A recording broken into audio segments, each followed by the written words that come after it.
Hello, everyone. Thank you for joining us for this last activity of XR4ALL, an H2020 project, and this project is ending today.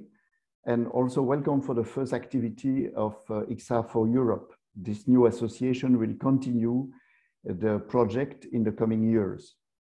Thank you also to the France Immersive Learning who helped us in the preparation of this webinar on the use of XR in European industrial companies.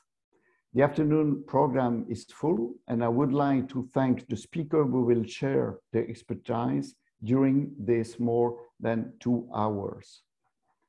On behalf of XR4ALL, Youssef Sabah will say a few introductory words, which will be followed by a message from the European Commission in person of Anne Bajar. I will present you the rest of the program after these two first speakers. Youssef, you have the floor. Thank you, Alain. I will share my screen if you allow.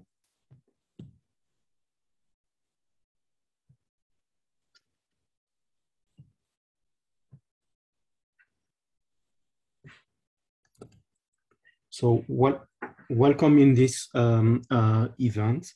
I'm going to say a few words about the project XR4ALL, as it is an activity from the project, and it's the last day of the project, actually.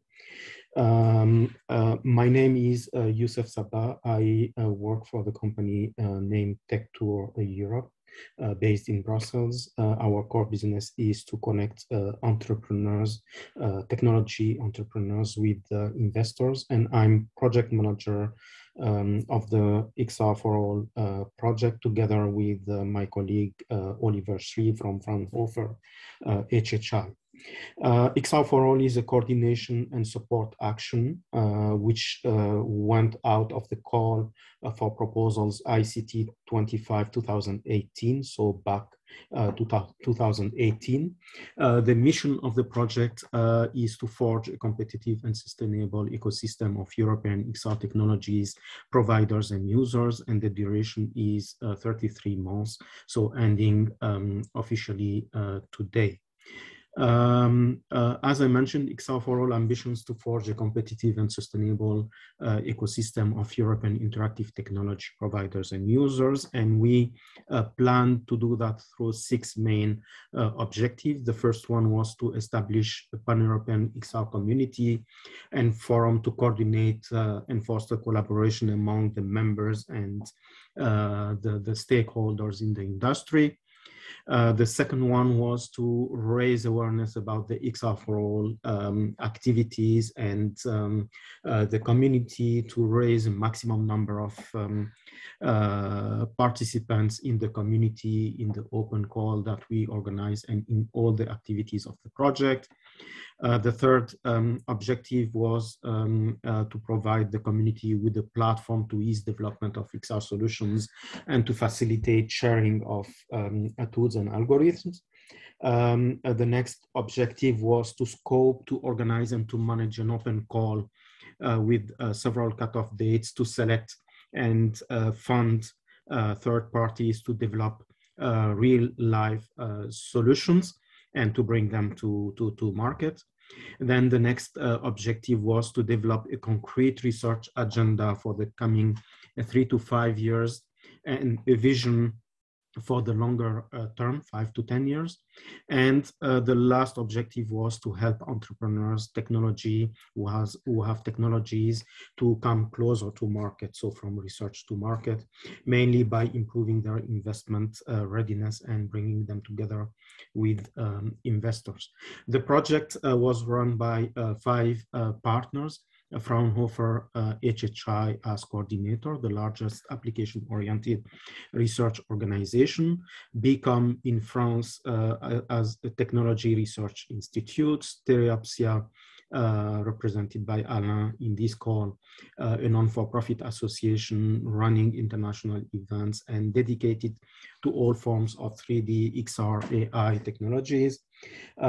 Tech Tour or Europe Unlimited in Belgium, we are an SME, but a networking company between entrepreneurs and investors and potential partners. Lucid Web, an SME also based in Brussels, dealing with WebXR solutions and very strong in ecosystem mapping. So regarding the community building, moving the European XR technology industry forward, we established a community with more than 1,000 members involved in diverse activities that the project has put in place. First of all, we established the community as the voice and main collaboration space for XR stakeholders. There is an interactive XR portal providing information about the industry, news about events, and news about the industry. There is a members directory. There is a newsletter that is sent every month. There are groups of users, which we call special interest groups, dealing with the specific topic and discussing those specific topics together. We have social media channels to throw out messages and news about the industry. There are events, many events that were organized by the project or attended by the project to meet with you, to talk to you, and to represent the industry. And next to that, we launched an open call, and the open call had the budget of 1.5 million euros to support 50 projects, half of them in the first phase to validate their concept. And after that, 25 were selected for the second phase to actually develop their solution with a budget, the total budget of 50,000 per project. The open call, we selected 50 projects and 25 actually went out of this process with a solution. About facilitating technology transfer in investments, we did that by identifying opportunities, barrier, and funding sources to improve access of technology providers to markets and to improve their access to investments. The mapped investors and stakeholders were invited to several events where we brought together, selected a number of technology providers and brought them together. 3 pitching events were organized, and several training events also were organized to train the companies and bring them together with the investors. And out of this exercise, 3 editions of the XR Venture Forum were organized. 168 companies applied looking for funding, 77 were selected, and 74 experts and investors participated in those events. Out of that, we tracked 17 investment rounds resulting from it, with a total investment of 21.6 million euros invested in those companies. Regarding the research agenda, was produced by Fraunhofer HHI, and together with a landscape, technology landscape report. We make them public, so if you are interested, you can access them and you can download them and you can have a look at them. And if you are more interested, you can even contribute as we turn that into a wiki, which is available on our portal, xr4all.eu/research-agenda. And you will have access and you can request editorial rights and edit parts of it.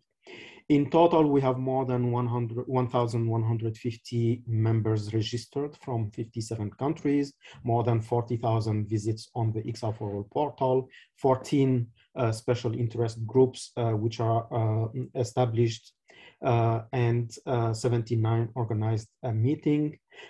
First 3 investment forums are organized with more than 300 participants, 388 applications received from people looking for the grants and selecting 50 out of them. The landscape and the research agenda reports are available. These were produced through interviews with 111 stakeholders plus surveys. More than 1,300 followers on social media channels, and more than 4,000 stakeholders reach out. What is the future? I mentioned that today is the last day of XR4ALL. XR4ALL finishes today, but XR4Europe, as Anna mentioned, starts today. And this is the first activity also under the banner of XR4Europe. And my colleague, Oliver Schrie, will say a few words about it at the end of this session. I would like to thank you. And I give back the floor to Alain. J'essaie de mettre ma caméra. J'arrive pas.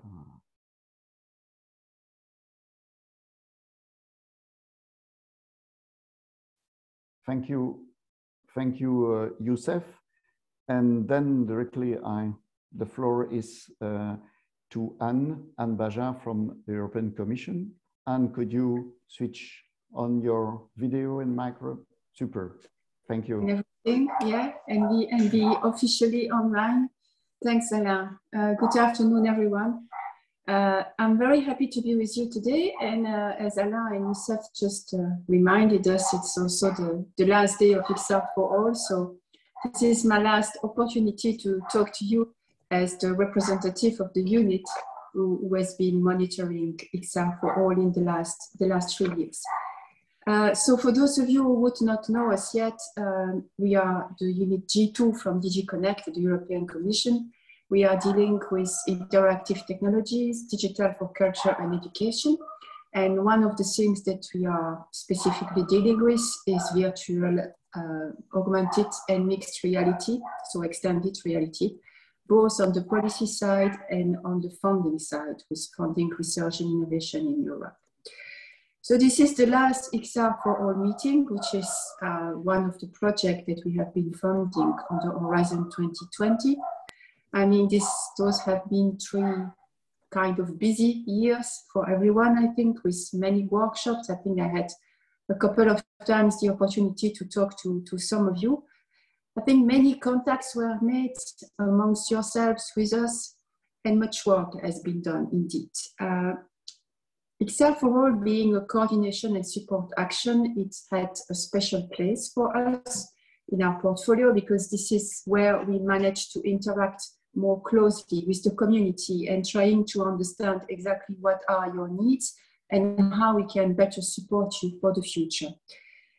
Extended reality is definitely a technology of the future, if not already of today for certain aspects. And it's quite clear at the Commission as a whole that this is something for which we should invest a kind of significant effort so that Europe is not losing the game and even taking the lead ultimately if possible. And XR4ALL contributed to that in different aspects. As it was just explained, I mean, you built a kind of vibrant community now with a lot of networking. You did a significant work on the road mapping with the research landscape and strategic agenda, which, by the way, remain living documents. So we really hope that even if the project is finished, we will still be able to benefit from your knowledge once in a while by receiving information, for example, from updated versions of those agenda.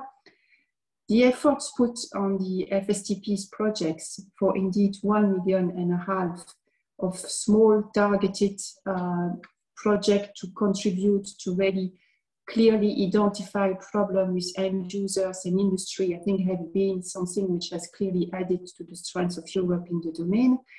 And then we are extremely pleased to see that you managed to guarantee a certain level of sustainability to this project. This is always the problem with coordination and support action. This is what the day where the EU funding ends. How do we make sure that we can still keep the momentum that we have built? And obviously you have been putting a lot of effort in it and trying to make it happen. So we wish you all the best. I would like to say a couple of words about our actions also beyond XR4ALL, especially in the last weeks and months, where we have clearly, thanks to the various discussions we had with the community, see the need to stay in touch with the industry related to XR. And this is why we are very happy to attend the workshop of today. The industry being on the software side, but also on the hardware side, the providers and the end users. Because, I mean, our usual constituency from a long time ago was basically mainly researchers. But it's obvious that if we want to build something big and efficient in Europe, we need all people on board, from the research to the industry to the end users. So the message we would like to pass here is that our communication channel is always open. So if you want to share anything with us, any information, or have a chat because you feel like you would like to say something that we are not targeting adequately, or that we are targeting adequately, but you would like to exchange views, never hesitate to send us an email to me or to any of my colleagues. Adelina, Andrea, and Oscar are three POs in charge of the domain. Probably some of you know some of them. They are attending the meeting today as well. And Rihanna, our head of unit, is of course available as well. So never ever hesitate to send us an email to us for a chat or just to send us info. What we are really working hard on is how to best answer the needs of the XR community, which is not easy. And I think all of you will agree with that, because we are in front of a relatively fragmented community. There are many small companies. This is not the case for every technology in Europe. I think this is very specific to virtual reality. It's also across many domains of applications, because at the same time that XR becomes mainstream, it also means that we tackle more and more different domains. And it might not be exactly the same to develop a system for healthcare than a system for entertainment, of course. So it adds to the complexity of the situation, I would say, but we still need to, as much as possible, find ways to identify synergies and to work together. We have a couple of open calls also for the time being under the new framework program of Horizon Europe. I'm kind of confident that all of you are aware of this. But just as a reminder, in the next 2 years, we will have 6 calls, 2 calls for research and innovation action, 1 this year and 1 next year, 3 calls for innovation actions, 2 this year and 1 next year, and a call for a CSA.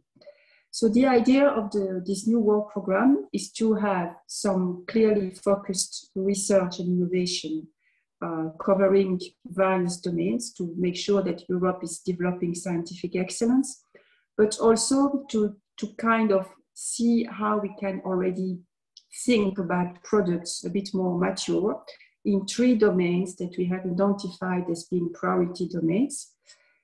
Those 3 domains are collaborative telepresence. I think it's quite obvious to all of us after this long crisis, and today again we are remote, that collaborative telepresence is something that is probably needed by many of us.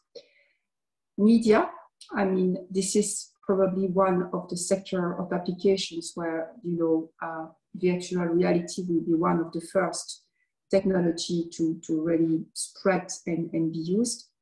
And then learning, because once again, it's obvious that there is a huge potential for new ways of learning using the computer, and a better interaction mechanism is definitely on the agenda.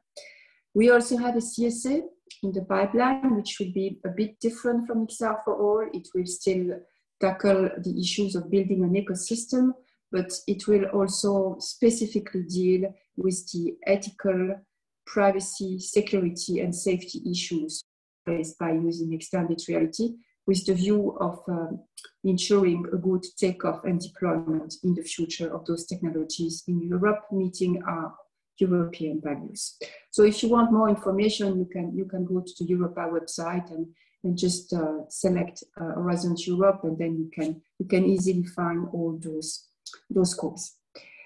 So basically, what I would like to say as a conclusion is that we are in the process for the moment to really try to investigate how we can help further towards a European XR ecosystem. And this XR ecosystem must have at the heart of it the industry. Otherwise, we will never manage to have anything. So the role of industry and the role on how to use XR in industry is for us really a topic of major interest for the moment. And we are really trying to understand exactly what is the problem and how we can help solving it. So we will certainly listen very carefully to the keynotes and the talks today and all your ideas. I wish you a very interesting meeting. I'm looking forward to listen to your views and your exchange. And I also wish you all the best for the future. Once we are not funding you, we will still be following you from far, definitely. Thank you.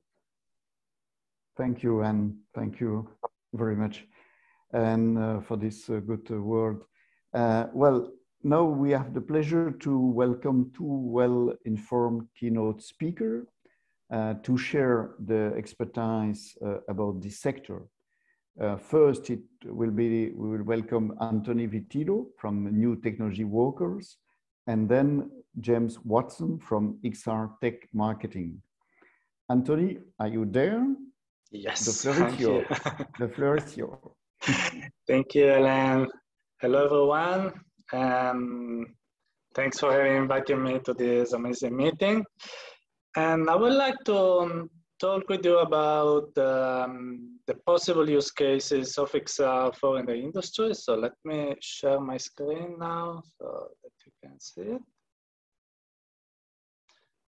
Okay. So the idea is to give you a brief overview of what is available, what can we do with AR and VR in the industrial sector. Of course, I will need like hours to give you all the details, but I will try to give you briefly some ideas. So I don't want to bore you telling you who I am, but just suffices to tell you that I work in XR since 2014. And I've been a developer, an entrepreneur, and I've also a blog called The Ghost Talks where I talk about everything about AR and VR, while I also work in actually building products with it. So here I want to give an overview of the possible use cases about AR and VR. And the first that always comes to my mind is always the one of training, because it has been the one that has proven to be the best, especially in virtual reality. So I'm not a big fan of giving numbers or predictions or statistics because already a lot here in our market, but this is one that really impressed me. It was like 2 years ago, if I remember well, it was the Oculus Connect, the most important yearly event of Facebook/Oculus, or the VR branch of Facebook. And during this event, they invited on stage someone from the Imperial College of London, and they talked about an experiment where they tried in this school to teach surgery, also with VR. So they made an experiment. Half of the students had training about surgery in virtual reality, while the other ones were just training with the traditional methods, books or videos, etc., etc.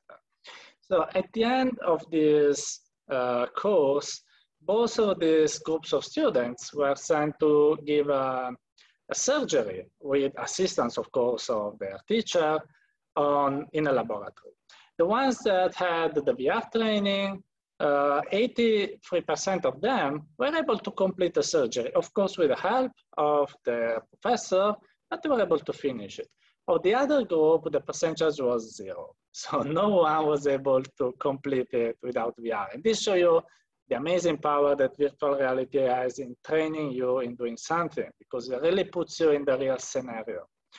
So this Walmart was probably the first big company in believing so much in VR training, and they bought like 70,000 Oculus Go headsets, so I was talking about some years ago, to train their employees.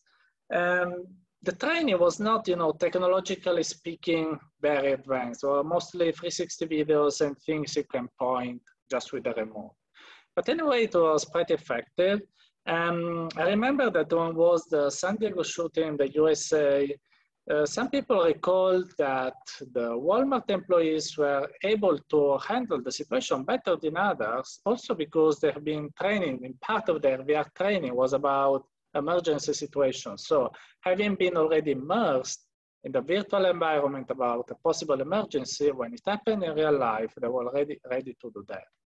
So of course, it is not only about emergency, it's also about traditional industrial training. So how teaching someone how to use a complex machinery, what is the procedure of doing something, etc., etc. So everything that can be learned in whatever environment, so even from schools, education sector, but in the industrial sector, in every kind of settings where you may need some kind of training, we are, because of this immersion feature, can really provide a boost of the training efficiency.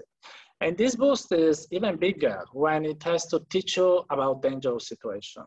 So when is that VR truly shines in the industrial sector? For instance, when you have to interact with a machinery, you have to perform a procedure that is very, very dangerous. And so when you do it in VR, for instance, if you do the procedure wrong and you see that you're maybe exploding, you also maybe, if you have some dedicated hardware, you can also see something touching you or feeling some heat on your body, your brain has a little shock and remembers well that he has to behave better next time, also in real life. And it's good also because you can perform this training how many times you want without any kind of risk for the employee. Of course, it is also more cost efficient because you don't have to build a scenario. So if I have to teach someone how to behave during a fire, I should set something on fire. And of course, it is quite expensive, it is dangerous, etc. While doing it in VR can be done how many times you want and without risks. So this is why it is also important. It's also been used by the military, etc. And this was another training experience, this time in AR, just to show you very, very briefly, that instead teaches you how to behave in case you see someone that has fainted, to perform the CPR. So I collaborated with this project with the Polytechnic of Turin, and it was interesting because this can be applied in all fields. So, you know, for instance, in Italy, every company has to perform training, short training about how to behave in case of emergency situations, in case someone doesn't feel good, etc., etc. With AR and VR, it's been proved that this training is more efficient, is better. So it can be useful also not only to teach people how to do their job, but also how to behave in case of exceptional situations. The second use case that really has blown up in the last years is maintenance. And while training is mostly something related to VR, even if there are exceptions as we've seen before, maintenance is usually about AR. AR, that can be through complex glasses, like for instance, the HoloLens that are very expensive, can be even just with the smartphone or your tablet, or can be through these simple glasses, these monocular glasses that we can call smart glasses because, as someone will point out, they are not truly AR glasses. They have just a display in front of your eye through which you can see some information and a camera that records what you're doing. And while they're completely unsexy, so they're just a camera and a little screen, they've been pretty successful in industrial environments because they do a few things and they do them very well. So they're just very useful for remote assistance, so to connect someone with an expert that is far away. So this is a promotional video by Microsoft about how to do remote assistance with their devices and their software. So we'll skip a bit because it's a bit of story. And there is this worker that has to operate with a machinery that has a problem, but has not full knowledge to do that. So she can contact someone that is an expert, that can be at home, can be another part of the world, etc. And they can collaborate in solving the problem together. This expert in the other room can guide the field operator in performing the operations. And this guidance can be with a smartphone, can be with the glasses that we've seen before, can also be with a more complex HoloLens glasses that we see here. The point of this is that this was already very interesting before the pandemic, but with the coronavirus, these use cases exploded because many people were forced to stay at home. So the experts, many of them were at home or couldn't travel because of the travel and restrictions. And this is still true, unluckily.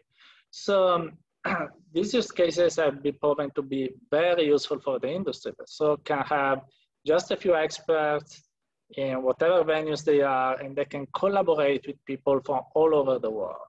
So once you have both the glasses and you have the license of the software, you can really improve the maintenance operations of the field operators.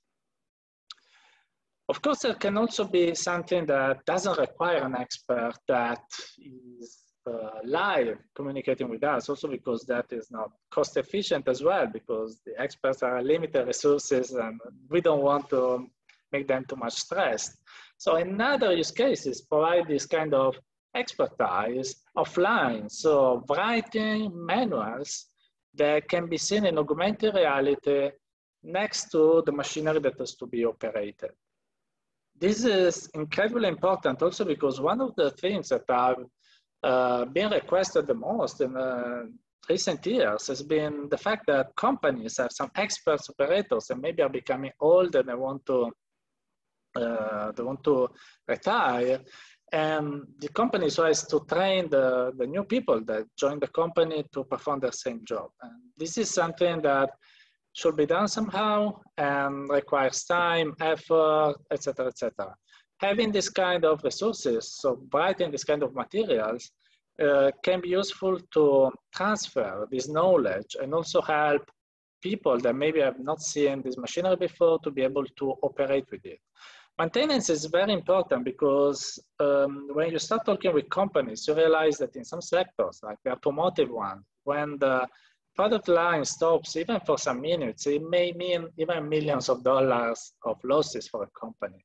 So people complain about, for instance, the HoloLens. They say maybe expensive with $3,000, but actually if you compare that with the money you can spare for every minute that you avoid, that you save from the broken your product line, can be much more better for your money of the company.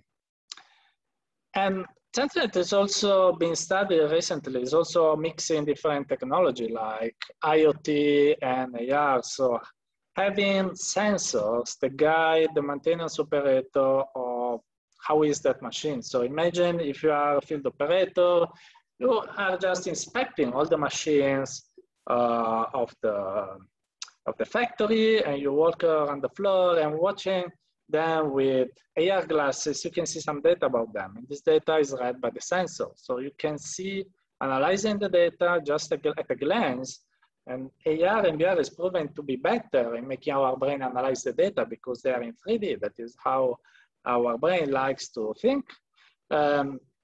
You can understand maybe if a machine can break soon, so you can perform the maintenance operation even before it breaks. So this is something that is in the works for many companies. The mix of technologies like IoT, AR, and also AI to analyze the data is very important for maintenance.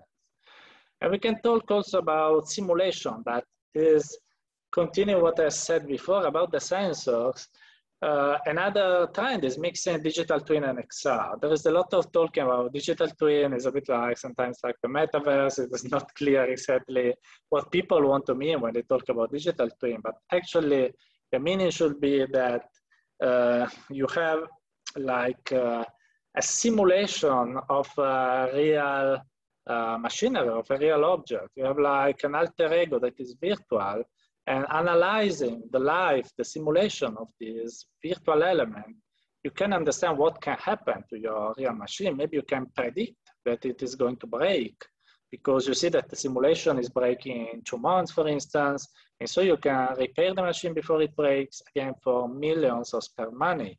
And AR and VR can be useful to visualize this data and to perform also better the simulations, or to train the AI there are many studies and many already uses about training the AI and ML algorithms with synthetic data, like in engine like Unity. And this is an example of NVIDIA Omniverse, instead used to simulate a factory floor. Omniverse is a very complex program. It's like a new product that NVIDIA is building. And this was a use case about, you have to build a new factory. So building the warehouse is expensive, but okay, maybe you can afford it. But how to put the various elements inside, where to put the machineries, how many of them can fit inside it, what position should you put them, so to guarantee the safety, to guarantee the efficiency, etc., etc. Products like Omniverse let you simulate all of this. So you can put all the objects inside, you can perform a simulation on how things should work inside them. You can also enter in virtual reality inside the worlds and see, by being inside there, for instance, simulating being one of the workers, if you feel working there well, and you can meet also with other people inside these spaces and simulate a working session together and see things go well or go wrong. You can also activate other physical simulations, AI simulation, digital twin, etc., etc. It's a tool that I think they are building and it's growing. It's pretty big and huge, and these use cases prove the value of using AR and VR together with digital twinning simulations to increase the quality of work and also the productivity of industrial companies. I want also to make like a little parenthesis about inventory management, and in general, everything that makes the user work hands-free. I don't know if you remember the Google glasses. They were a top flop in the past about AR, but they still live in some sectors. And one of them is warehouse management. Because when you have to manage the inventory of a big warehouse, what you need is something that will make you work hands-free. You just look at items and you can scan the QR code and see basic information about that. And smart glasses are enough for that, and they've been very, very useful in this sector.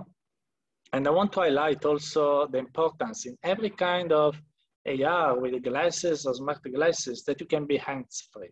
This is something that field operators are appreciating a lot because they can perform the actual work with their hands like usual with extra information in front of their eyes. I said that you can also do AR and maintenance with a smartphone, and this is perfectly true, perfectly fine, but the problem with smartphone is that you still have to hold it with one hand. So you can't work with full efficiency. While with glasses, you can do that. And that's why HoloLens, the best glasses by Microsoft, they don't even have controllers. They're all controlled by voice or by hands, so to let the workers work with hands-free. So just briefly talking about design, of course you can design and simulate something in virtual reality. You can perform the design, analyze together with other people, make simulations with it, as I said before. And this makes you spare a lot of time. HTC Vive and Bell Helicopters talked about a use case where Bell Helicopters went from years of time to design a new helicopter to 6 or 7 months, if I remember well. So one order of magnitude of time less to design a new object thanks to virtual reality. We don't all can't afford an helicopter, unluckily, but most of us have a car.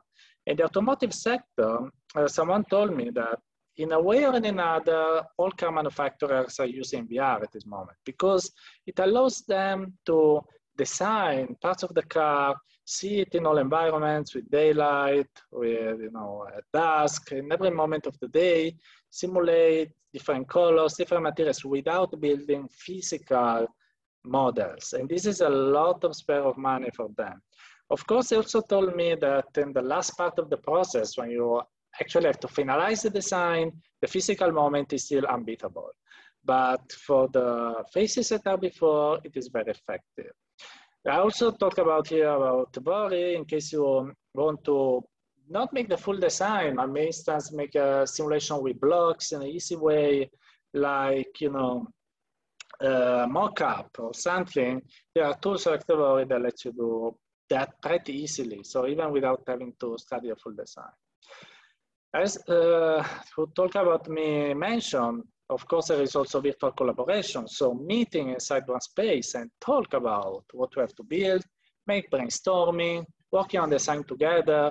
And recently, Facebook has launched this product called Workrooms, where people can meet inside it. I tried it, and I think it's still a beta, but it's interesting that you can feel close to other people that are maybe distant for you. There are other ones like Spatial that already integrated with many tools like Google and with many devices. And here is another product by NVIDIA called Holodeck. And it is interesting because it is a place where you can meet with other people, and as you can see, work on the design of 3D objects. So this is the true power of VR meetings, that you can work on 3D elements together, something that is impossible on Skype or on Zoom. So you can examine the design, talk about it together, modify it together, and then when you're ready to do it, jump inside it, analyze from inside. All of this is impossible with traditional means.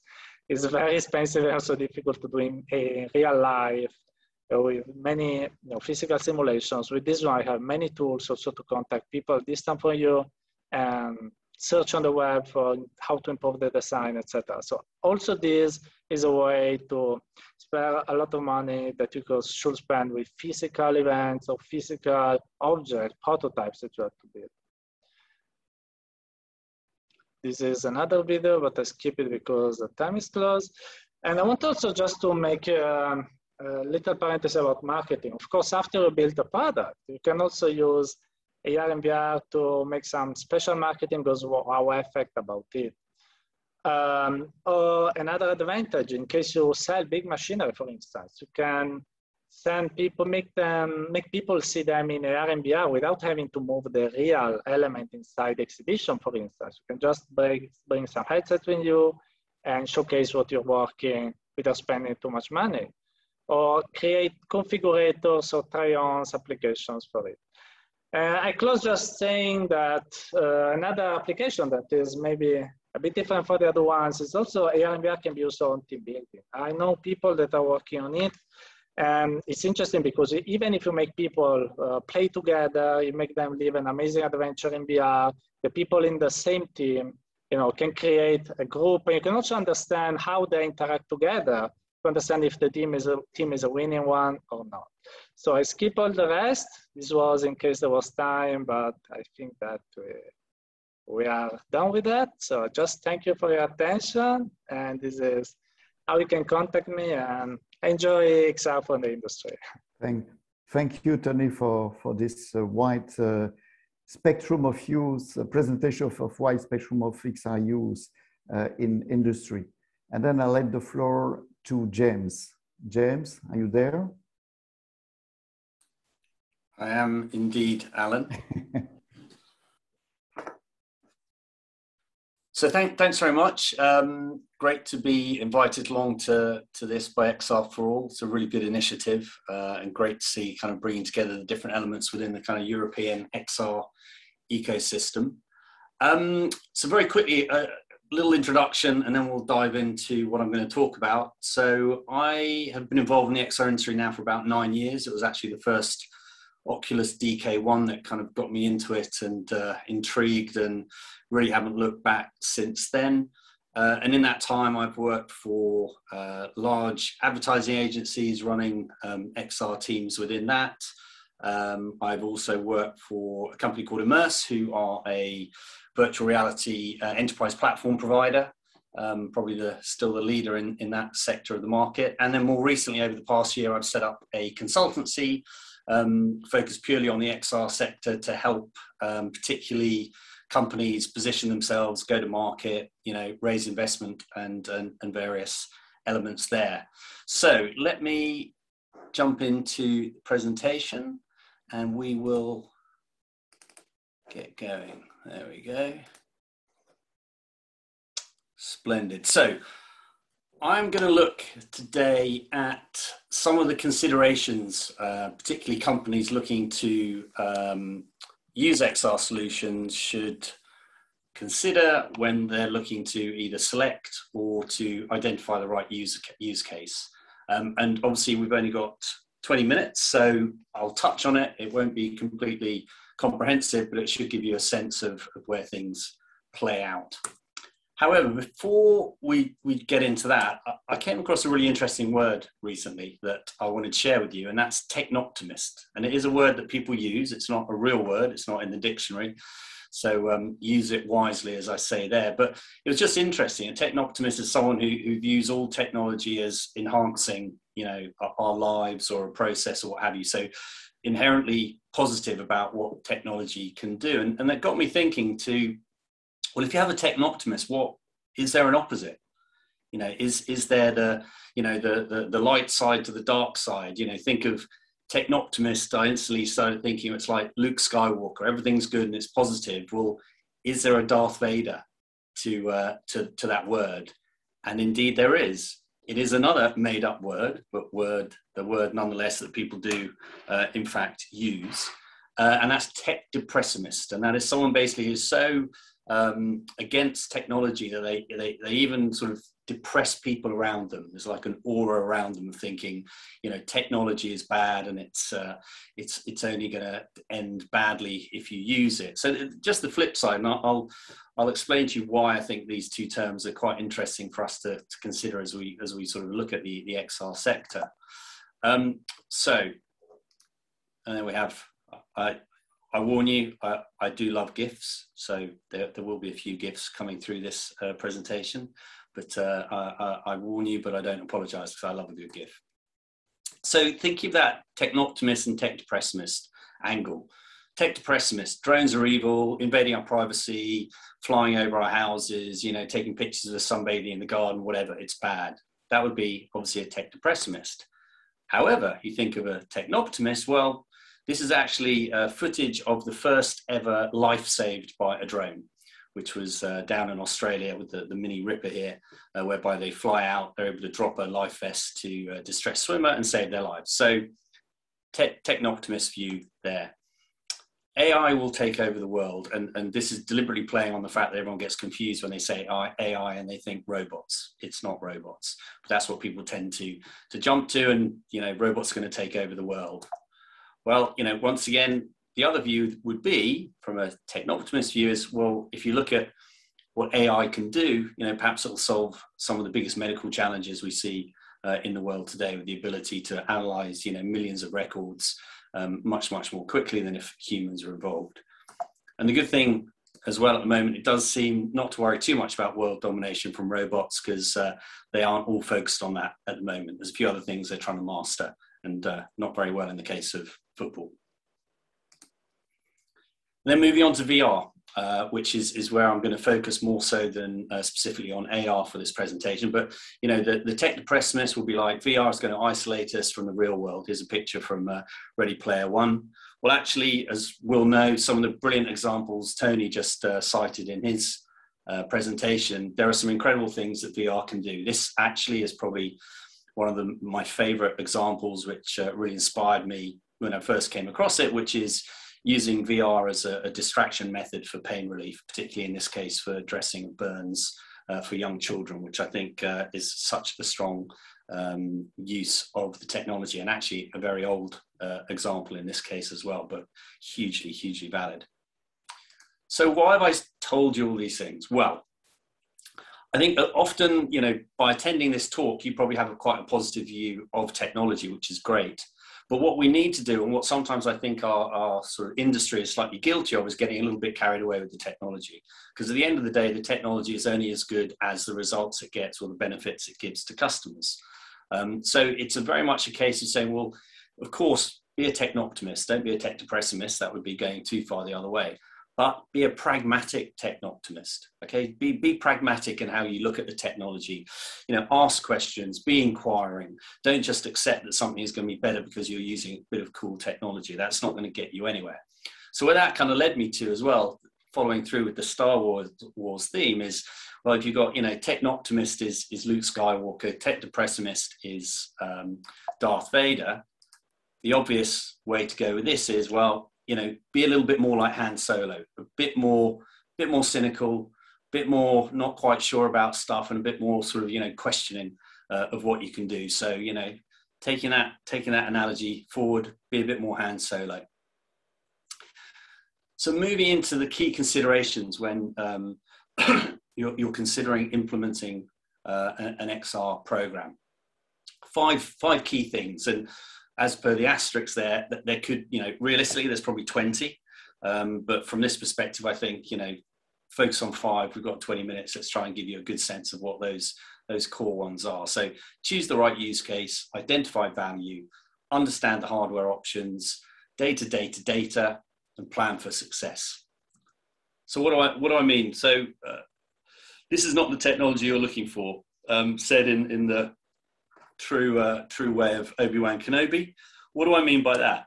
What I mean is, don't fall in love with the technology. Don't think of it as this is a great new shiny toy, let's do something with it. There are too many companies, not just with VR or AR, but other technologies who have kind of jumped on a bandwagon with a sense of, this is really cool, this is going to be interesting. Let's find a way to make this technology work, which is not right. You really need to be thinking, what am I trying to solve? Not how do I force this technology into my tech stack, because that is really going to get you absolutely nowhere. So really think about, not the technology, what are the benefits it's going to give you? It seems obvious, but a lot of companies fall down on this front and don't think of it in that way. So what that means is, from a perspective particularly of VR, is thinking about, well, how do you best use the unique qualities of that technology, whether that's VR, AR, or MR, whatever it is. What are the unique aspects of it that are going to really help you get the most from that technology? And in this case, it is looking at things like presence. It's obvious. When you're in VR, you are fully and utterly feeling present in that situation. As Tony mentioned about putting people in high pressure situations, if you start blowing stuff up around people in VR, they are going to feel as though they are somewhat in peril, which is a very good way to stress test your workforce. The focus they have in there as well, you're not getting distracted by your emails, although obviously they now have kind of like Oculus have brought out sort of virtual office and what have you. So, some people do end up potentially getting distracted by their email. And I saw one where you can see your mobile phone in VR, which I thought was completely against the point of really getting away and getting sort of fully focused. But it does give you focus, and that then drives better retention of information. It's active, so you're learning by doing. It's consistent. Every experience can be the same for all your trainees, and there's a great sort of empathy angle to it as well. People really empathizing with what they're experiencing. So these are all the key attributes you need to use, and if you're not using those, you should really be looking at different technology. So second point is, value identify you must, employing the tone of the masterful, all-seeing, all-wise Yoda there. So what do I mean by that? Well, you need to really think about what value it's bringing you. Why are you using that, and what is it achieving for you? Okay. And in this case, these are some examples I've taken from my old company Immerse, because I think they're really strong. It's like, okay, what are you solving by using this technology? What is the value you're bringing to the business? So if it's health and safety, for example, are you making people safer? Sales negotiation, are you helping people to be put in situations they wouldn't otherwise experience, and therefore not be able to work out how they should react? Is it because of a lack of equipment that you can't get access to, so build it virtually? Or is it even indeed onboarding employees in those first few weeks that they come into your organization and getting them up to speed quicker? And so what we'll do is just unpack these a little bit more. So for example, with Shell, this is a big gas plant of theirs. And what they did with Immerse is to recreate this environment in VR, and therefore be able to train in high-risk situations, but not only high-risk situations, but situations that normally you would have to do actually as a hands-on experience, which is quite difficult to do that, because you're potentially having to shut down pieces of the plant or pieces of the refinery in order to practice that. So that is not an ideal scenario. So build that in VR, and people can practice as often as they want. Another example here from DHL. So they had a challenge with people being able to pack, or not people, their cargo handlers being able to pack these ULDs correctly. All those gaps you can see in there are costing DHL money, because as they would regularly say, you don't want to be flying air and air, because that's costing them money. So, if that can be better packed, they could be more effective and basically more profitable. So once again, create that environment virtually. People can practice as often as they want. And indeed, this is gamified to the point that trainees are actually asking to take the training as much as possible because they were so desperate to do it. So that's brilliant. People asking to do training, you're not going to get that with PowerPoint. Another example I really like is MRI scanners. So they are incredibly scarce, certainly here in the UK, and I think that's pretty much the case throughout Europe. And so therefore access to trained radiologists on this is limited. So once again, an obvious opportunity is to build that out in VR. This was actually a really complex project. The whole training piece lasted almost an hour. So, you know, there's really detailed, you know, interactive screens. So it gave radiologists a brilliant opportunity to get hands-on training, even if they don't get access to the equipment itself. So that equipment scarcity, brilliant use of the technology. You also need to understand the hardware options. It sounds obvious, but you really do need to think, okay, what kind of hardware do I need? So, you know, back in the day, which almost looks a little bit obsolete now, but they'd be quite complex. You know, the HTC Vive, let's face it, were at the forefront of this until they've been slightly pushed back down the pecking order by the likes of Oculus and Pico and DPVR. But, you know, it was really complicated. So why would you need that setup now when you've got these, you know, headsets without any kind of you know, necessity for wired? You need to think about this here of, okay, what fidelity do I need? So if you need incredible fidelity sets in automotive, you'll probably go down the route of a Vario, which is very expensive, but you know, it's very, very good at that high end piece. But if you're really happy with something that doesn't need to be absolutely pinpoint perfect fidelity, you know, the Quest is going to do you really well, or indeed the Focus, Pico Neo, take your pick really. But all these things need to be taken into account, and then the underlying platform within this as well. How are you going to distribute it?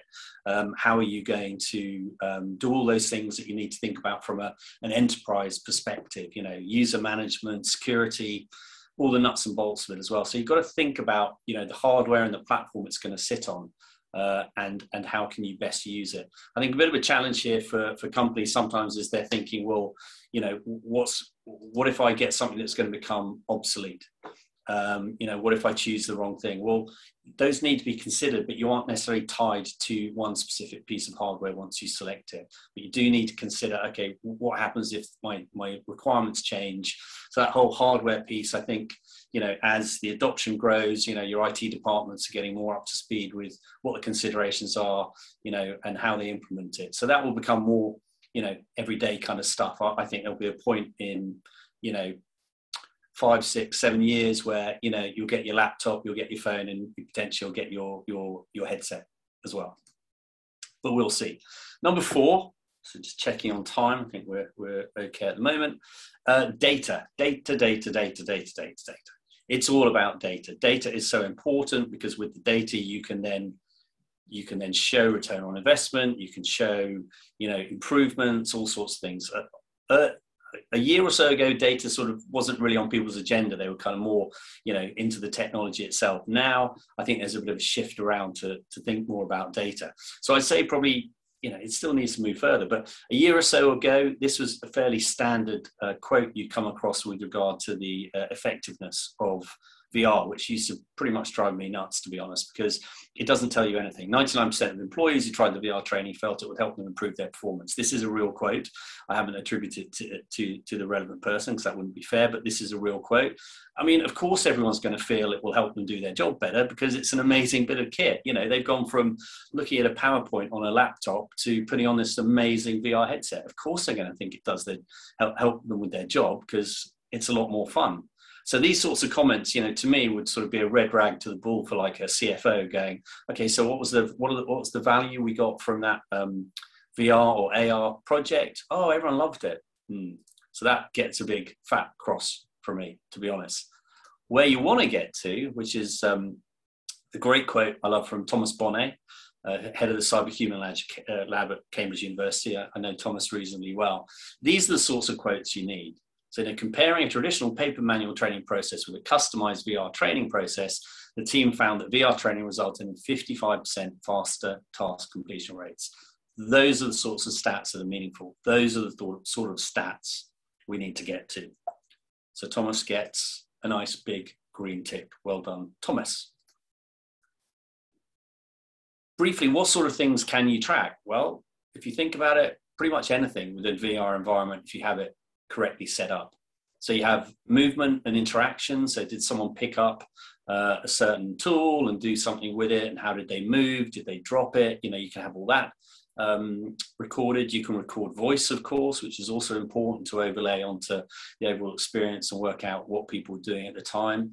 You know, with some of the headsets now, you have eye tracking. The Pico Neo 3 Pro will have that as standard, and also biometrics. So being able to monitor people's stress levels when they're in an experience, really important. How do people react under pressure? So all those things, so huge amounts of data. I think the market is starting to understand there is an awful lot of data you can use, and you know that has got to be a key attribute, certainly within the VR arena, and particularly in that training arena.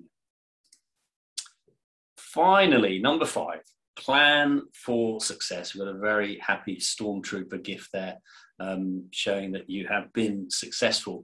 The reason I mention this is a lot of companies, I think, find themselves going into a pilot, and it's a somewhat isolated piece or an isolated project. And you know, should that pilot be successful, how are they then going to address the challenges of rolling it out across an organization?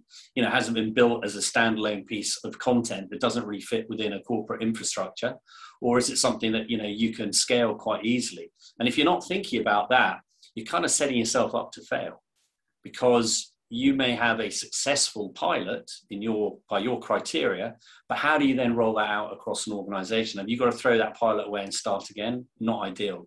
So it's quite obvious, but you should think about, well, if this is successful, what are the things I'm going to do? And, you know, this is kind of a checklist as much for the sort of project as a whole as well as that success thing. But, you know, you need to understand all these things. Like I said, you need to be solving the right problem. You need to understand your audience. You know, what are you going to measure?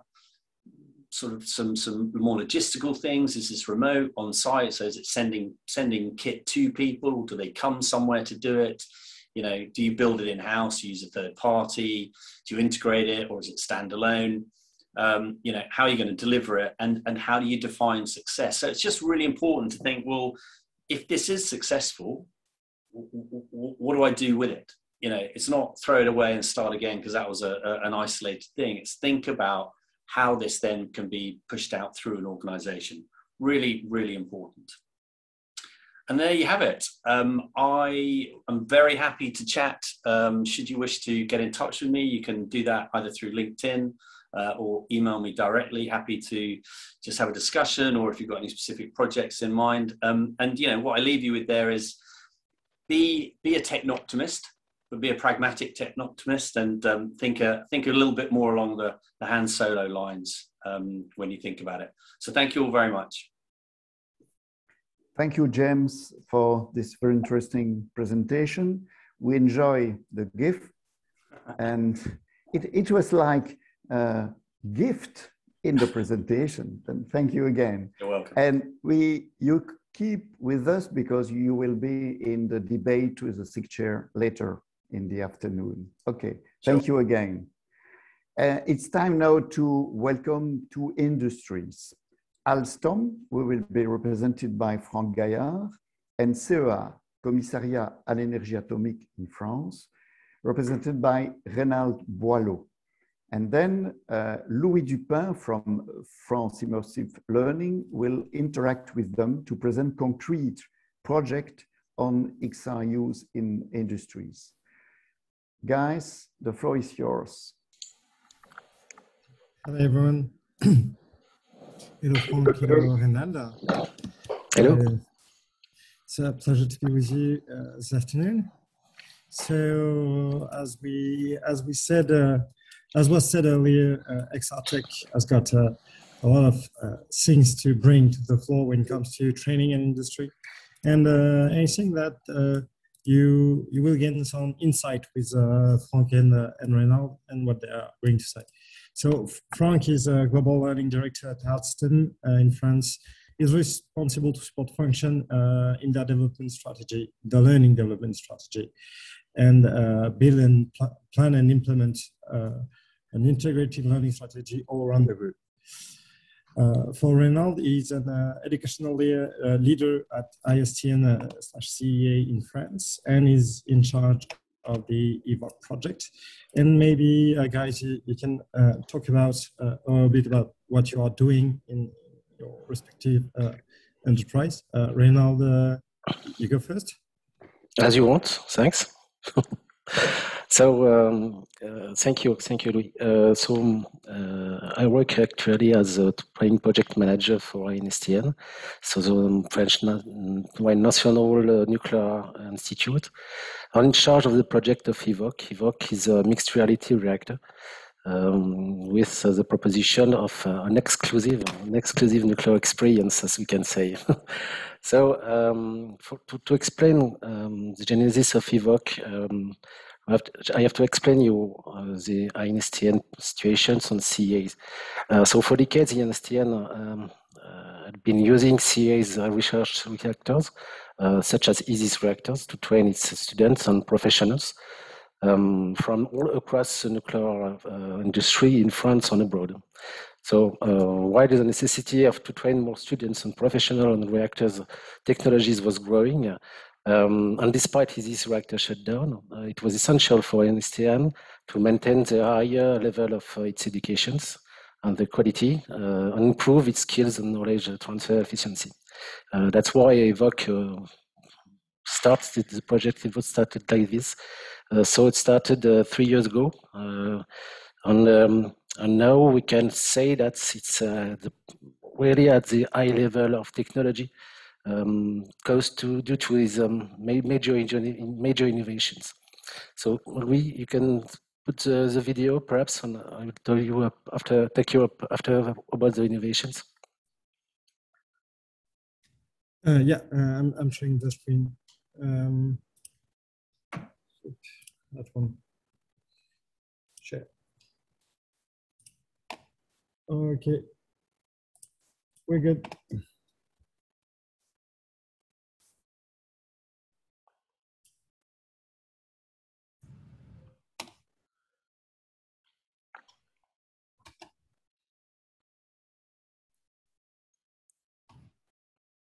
You have sound, perhaps?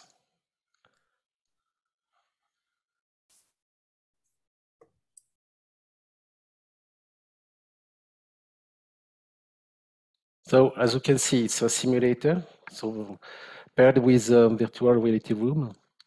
So we try to have exactly the same behavior in this tools than we can have in a real reactor. All the students are future engineers in nuclear industries. And the advantage of this kind of tools is that we can go everywhere we want in many domains of operations, specifically in accidental situations. That's not allowed in a real situations, in a real facility.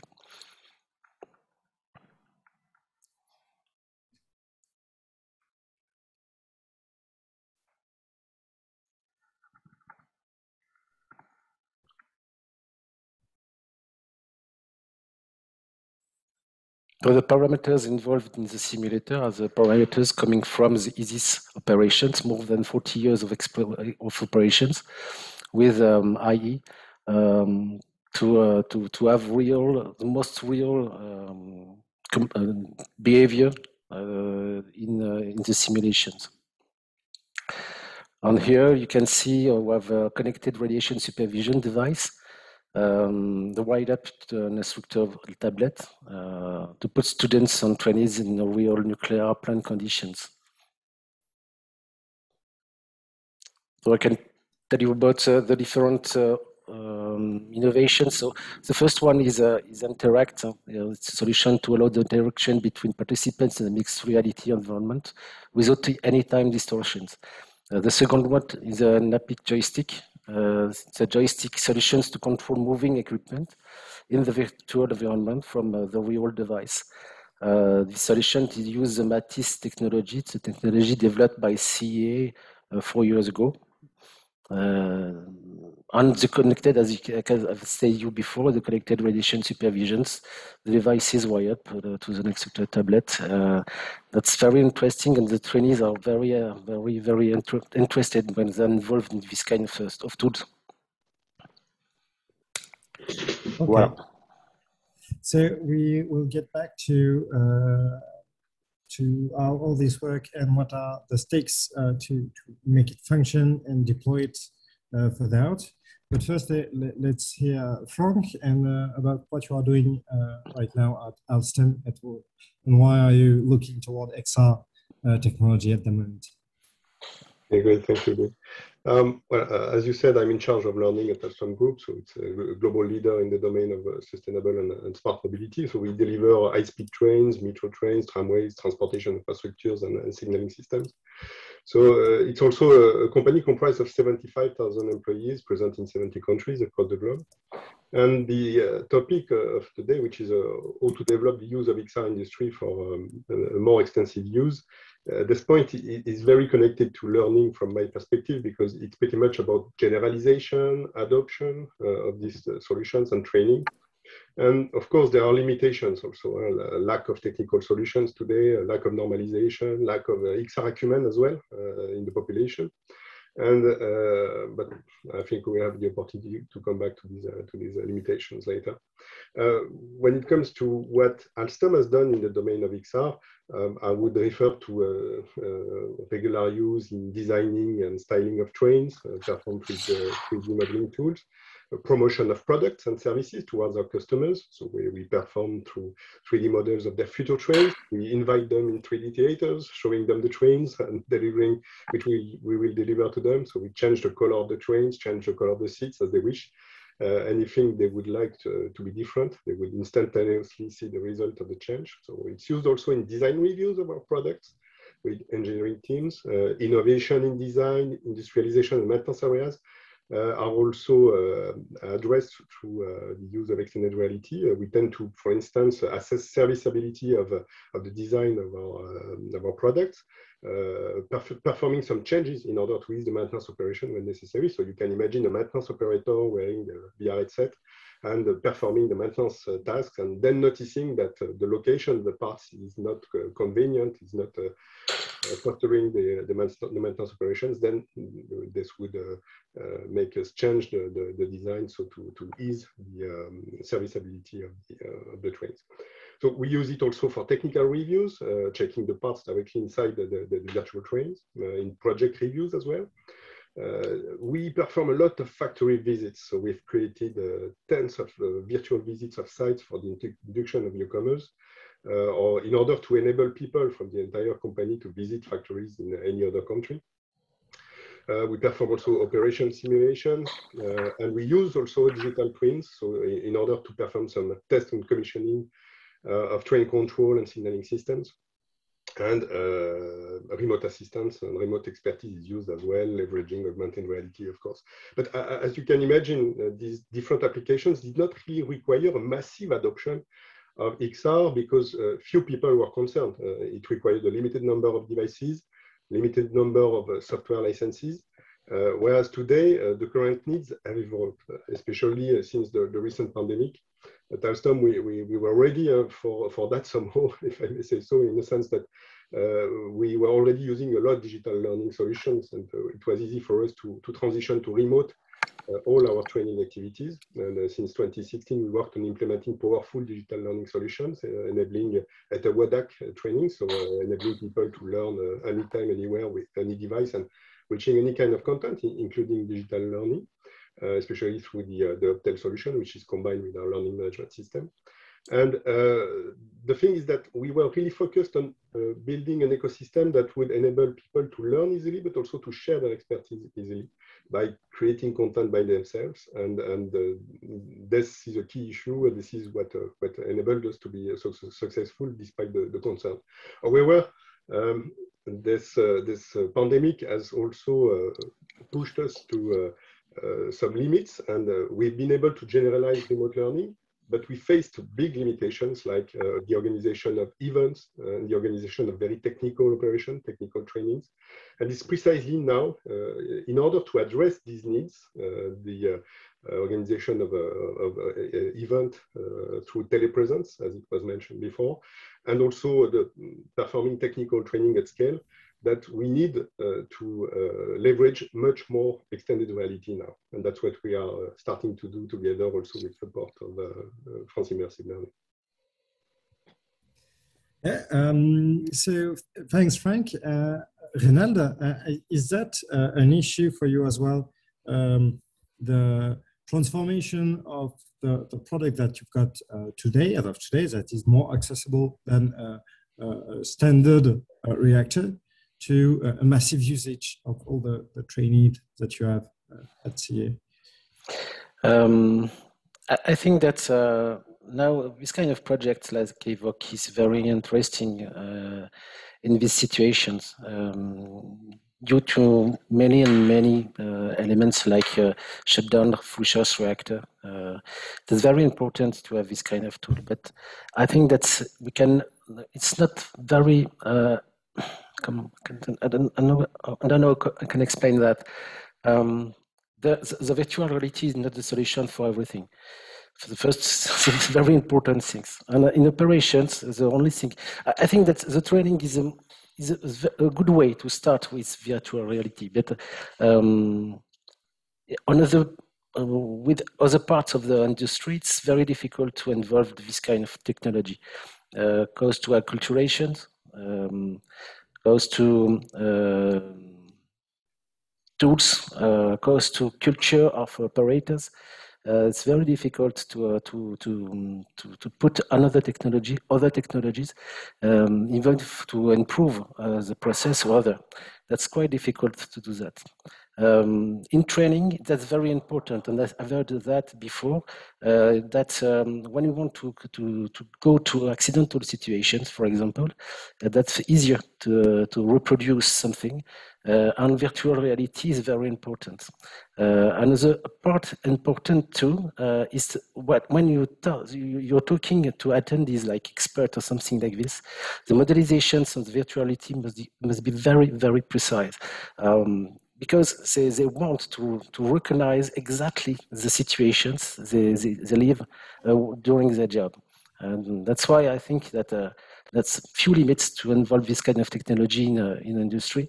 But more of it, I think that in trainings, that's very, very important to have it because of the efficiency of the transfer of knowledge. I don't know if it's large or not. For me, it's intelligible. Frank, do you share the conclusion of Renald that those are cultural problems in some teams to deploy new technology, acculturation, and the last one, my bad. But the other ones, the other ones. One part, I think that because Alstom, we have the same. Perhaps it's a good way to start the communication, because. With my other job, was an open innovation manager, I've seen that the culture and the acculturation is very difficult because people are always in the same job and very difficult to implement something different. But also another part, very important, because when you are talking about innovation on new tools involved in the industry, in the process, sometimes the decision coming from the top go to down, and when the top go to down, perhaps we are not aware of the real problem involved in the down, so the real problem of operators. But I think that when you want to have a new technology, you want to implement a new technology, you must have a sponsor of the top management, high level of the factory, but also operators who are aware of the part of the problems, of the problematics, the issues, and the mix of the different people is very interesting because they can very choice the good solutions and the good technology to resolve something.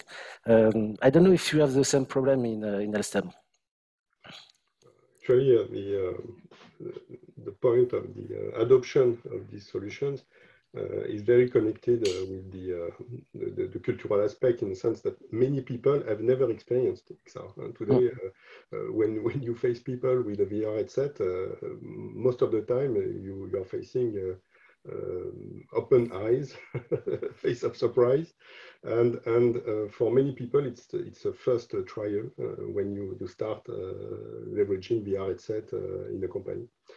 For some people, very few of them, they have experienced it through video games, but usually it's a first time.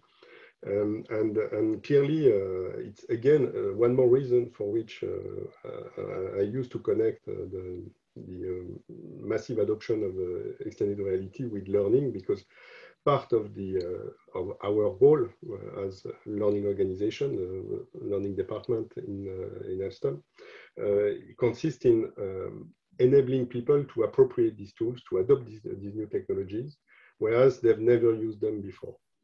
And well, it goes pretty much with the fact of being able to give access to the technology. This is clearly an issue today, because if I was referring to limitations before, I was referring to technical aspects, normalization issues, and XR acumen in the population. So clearly the XR acumen has to be developed in the population, but it cannot happen without much more massive use and availability of devices across the organization. And today, this is a first limitation. I would say that the cost of devices, especially in the context of the business solutions, because you would have to buy a virtual reality headset, you would have to buy an augmented reality headset. So of course, now we are seeing solutions emerging that do both at the same time. So it's already a very good way to save some money, I would say.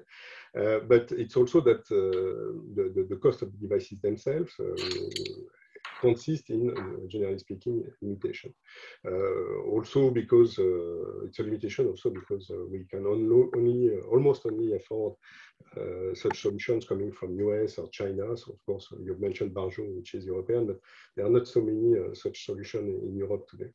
There is also a lack of powerful and simple authoring tools, because the experts who own knowledge across the organization, they need also to be able to share their expertise through virtual solutions by creating virtual reality scenarios, reflecting real life technical situations.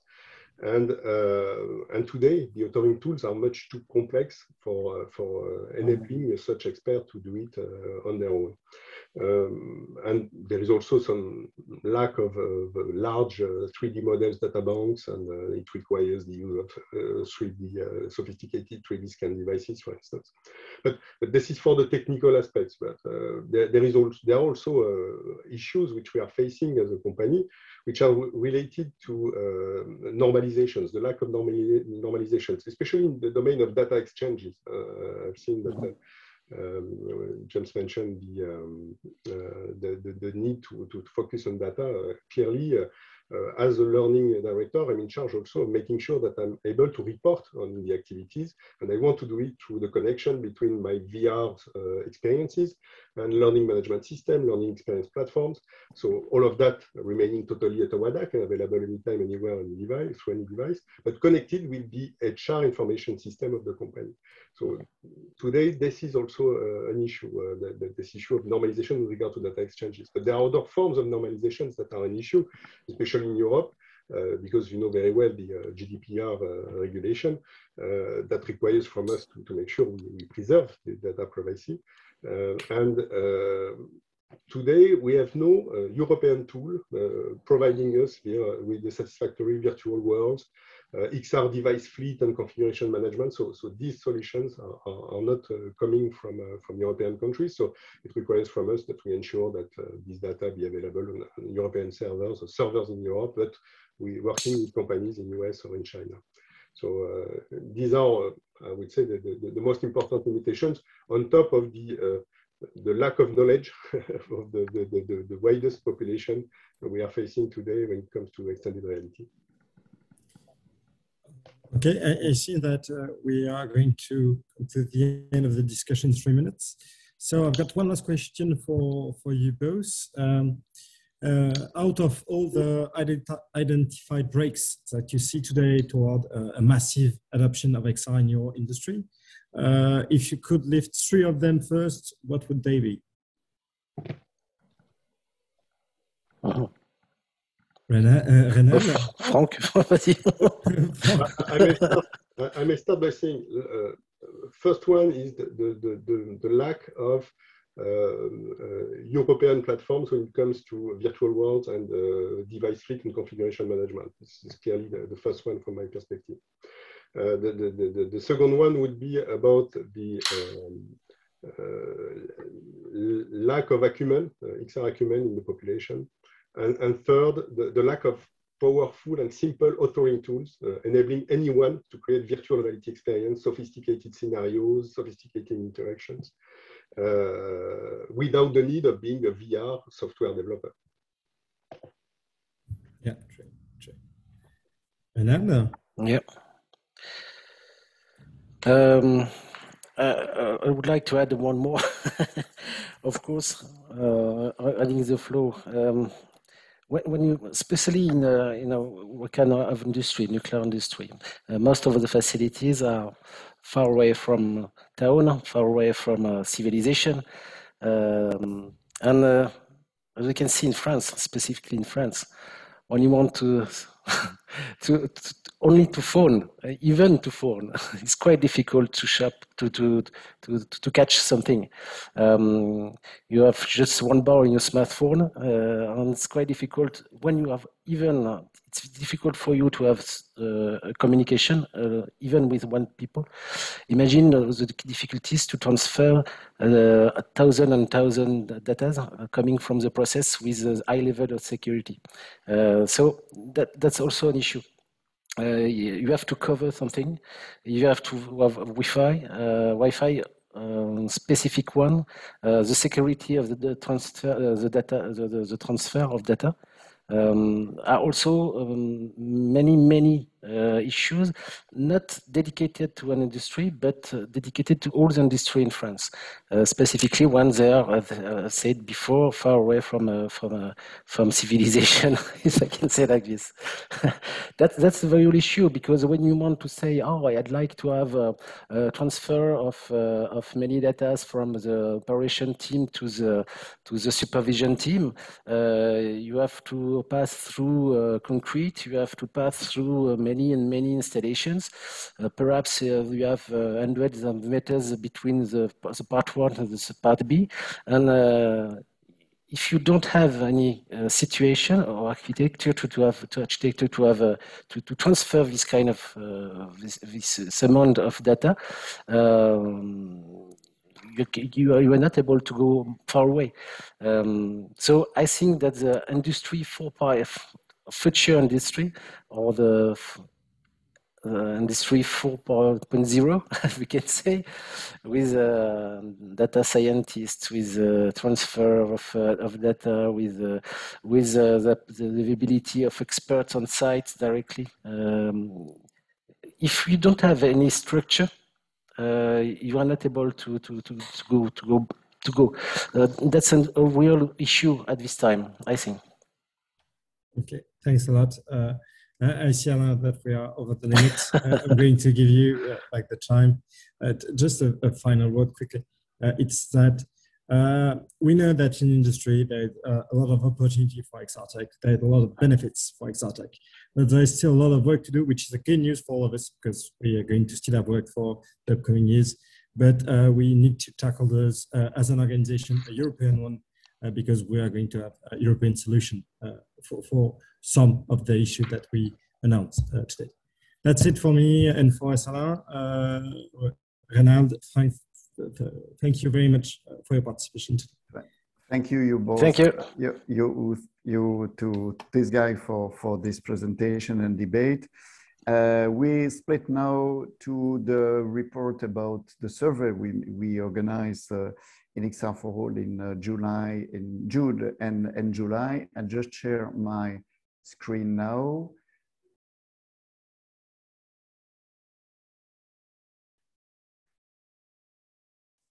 and put in, okay, it's not the first, okay.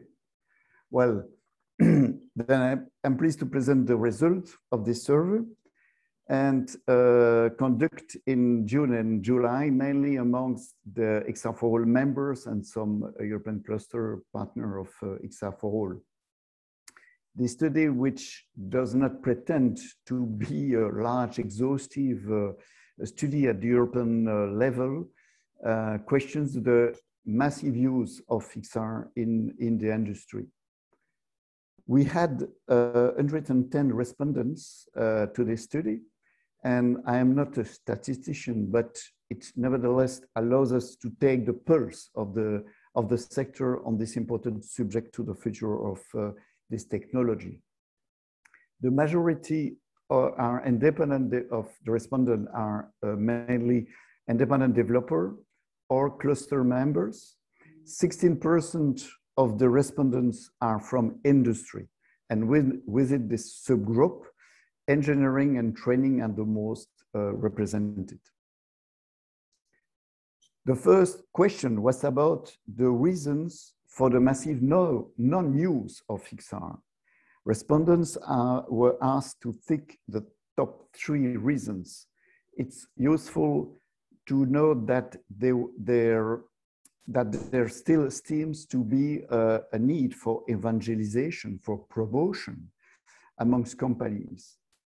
In second place, you can see the mismatch between application and business models. And I think it's important to link that with the discussion we had before about how to cover the needs of the industries. And finally, the still high cost of the equipment is an obstacle on its massive presence. This may seem contradictory, but the question of the level of awareness of companies remains, according to this graph, relatively high. This could be explained by the fact that respondents were mainly targeted here, their industrial customer, not all sector. This graph shows that respondents are optimistic about the future of this technology, with 90% saying significant or moderate use in the of XR in the coming years. This corroborates the result of the ECORIS study conducted in the spring, this last spring. Here too, the survey shows great hope for the development of the European XR industry. This is a global trend that is being verified here on the ground. However, the question remains as to the place of the European XR applications and equipments in this growth. There is probably still a big gap between.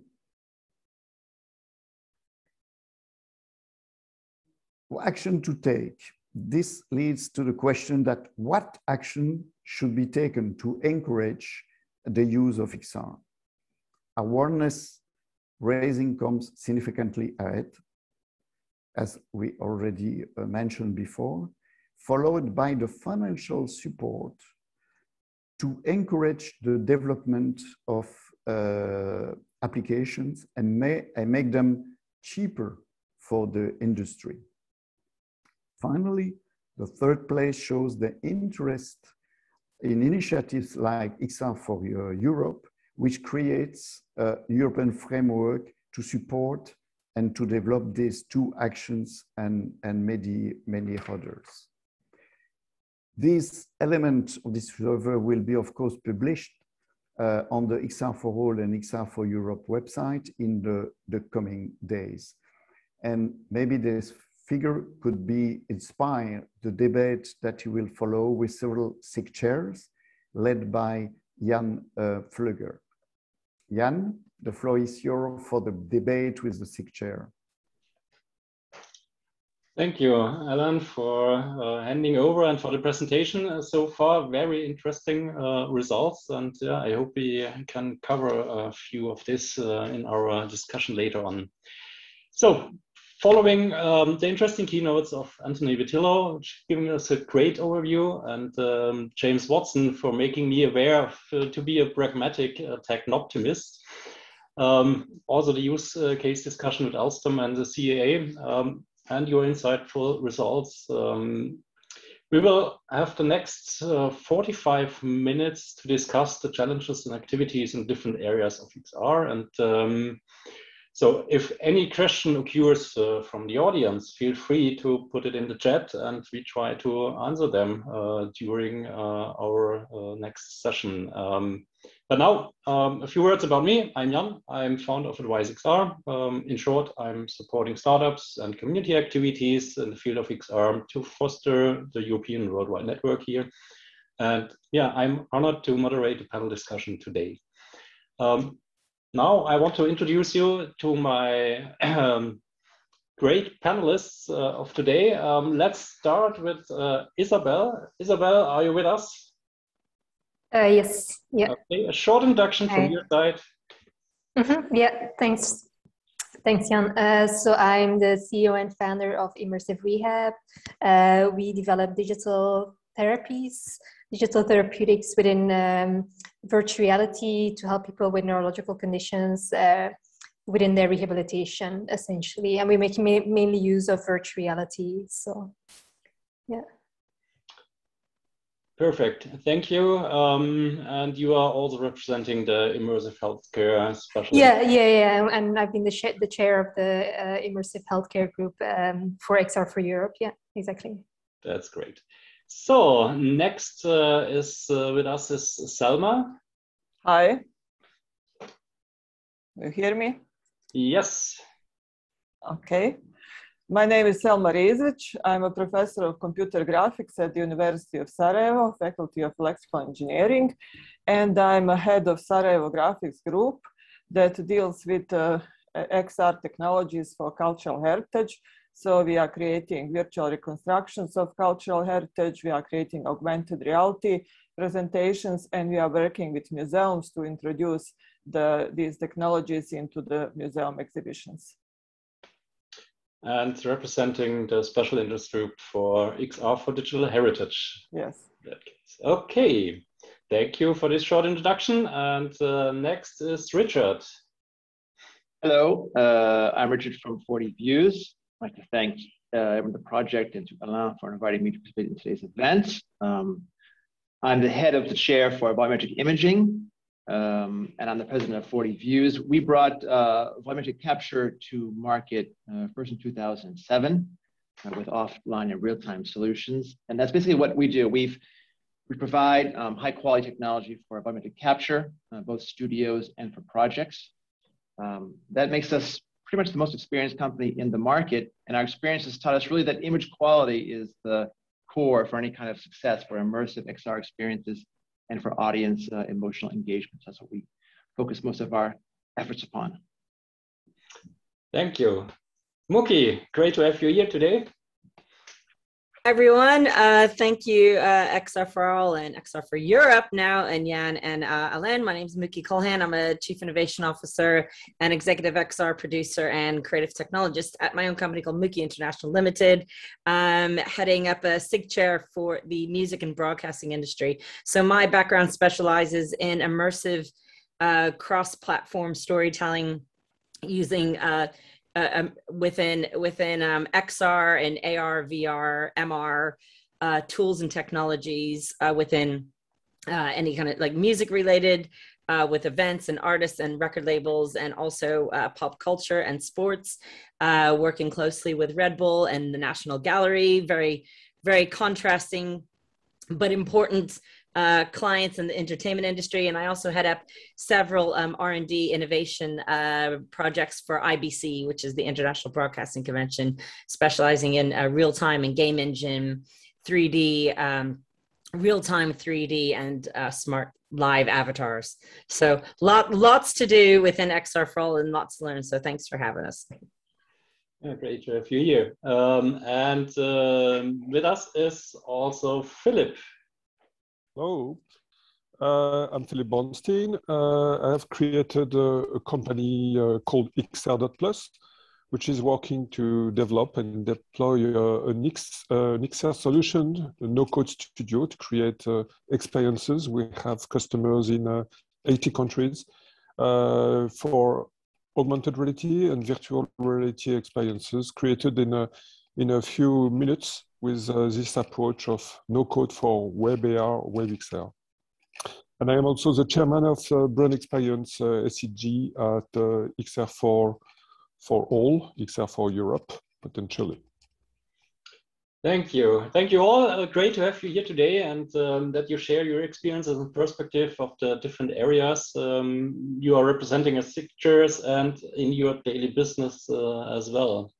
So probably let's start with a short question about the definition of massive use, because I was wondering myself, what does massive use mean? Is it depending on the amount of users or how solutions are integrated into product development, enterprise environments? What is your criteria for a massive use of XR in the industry? So probably, Philip, you are still on the street, so you want to take over that question first. Okay, massive use for me means first, of course, massive usage in terms of how many users are using it and what frequency, but also it could be used as a project that you are able to scale up or scalable to make it scalable to any type of content without any difficulties. So the facility and capability to deploy is something very important to make an adoption, a massive adoption of XR for any type of usage and users. Thank you for that. Selma, any additions from your side? Yeah, well, I agree, of course, with Philippe, but I think it depends on the field where the VR is used or any kind of these technologies. I can say from my experience, for example, in the museums, we would really be happy that all, let's say, Bosnian museums are using VR in their exhibitions, because that would give a new direction and also attract many tourists to the museums, because sometimes the exhibitions can be a bit dry and they don't really attract people just to read small labels aside of the exhibits. They don't understand the context or anything about details of the historical story. So I think that that could be a massive use. It's all types, all kinds of museums or certain similar types of institutions are using VR. Also, for example, in education, I would really be happy if the VR could be introduced in the schools, for example, in certain topics such as history or geography, because that would really make children much more attracted to the topic and to learning than just the books or typical traditional ways of presentations. Okay, thank you. I see there's an interesting question in the chat from Hans. So massive use implies also collaborative XR, multiple users being connected to VR AR systems. I guess, Muki, probably you want to spend a few words about that. Yeah, that'd be great. Thanks. Yeah, I think I agree.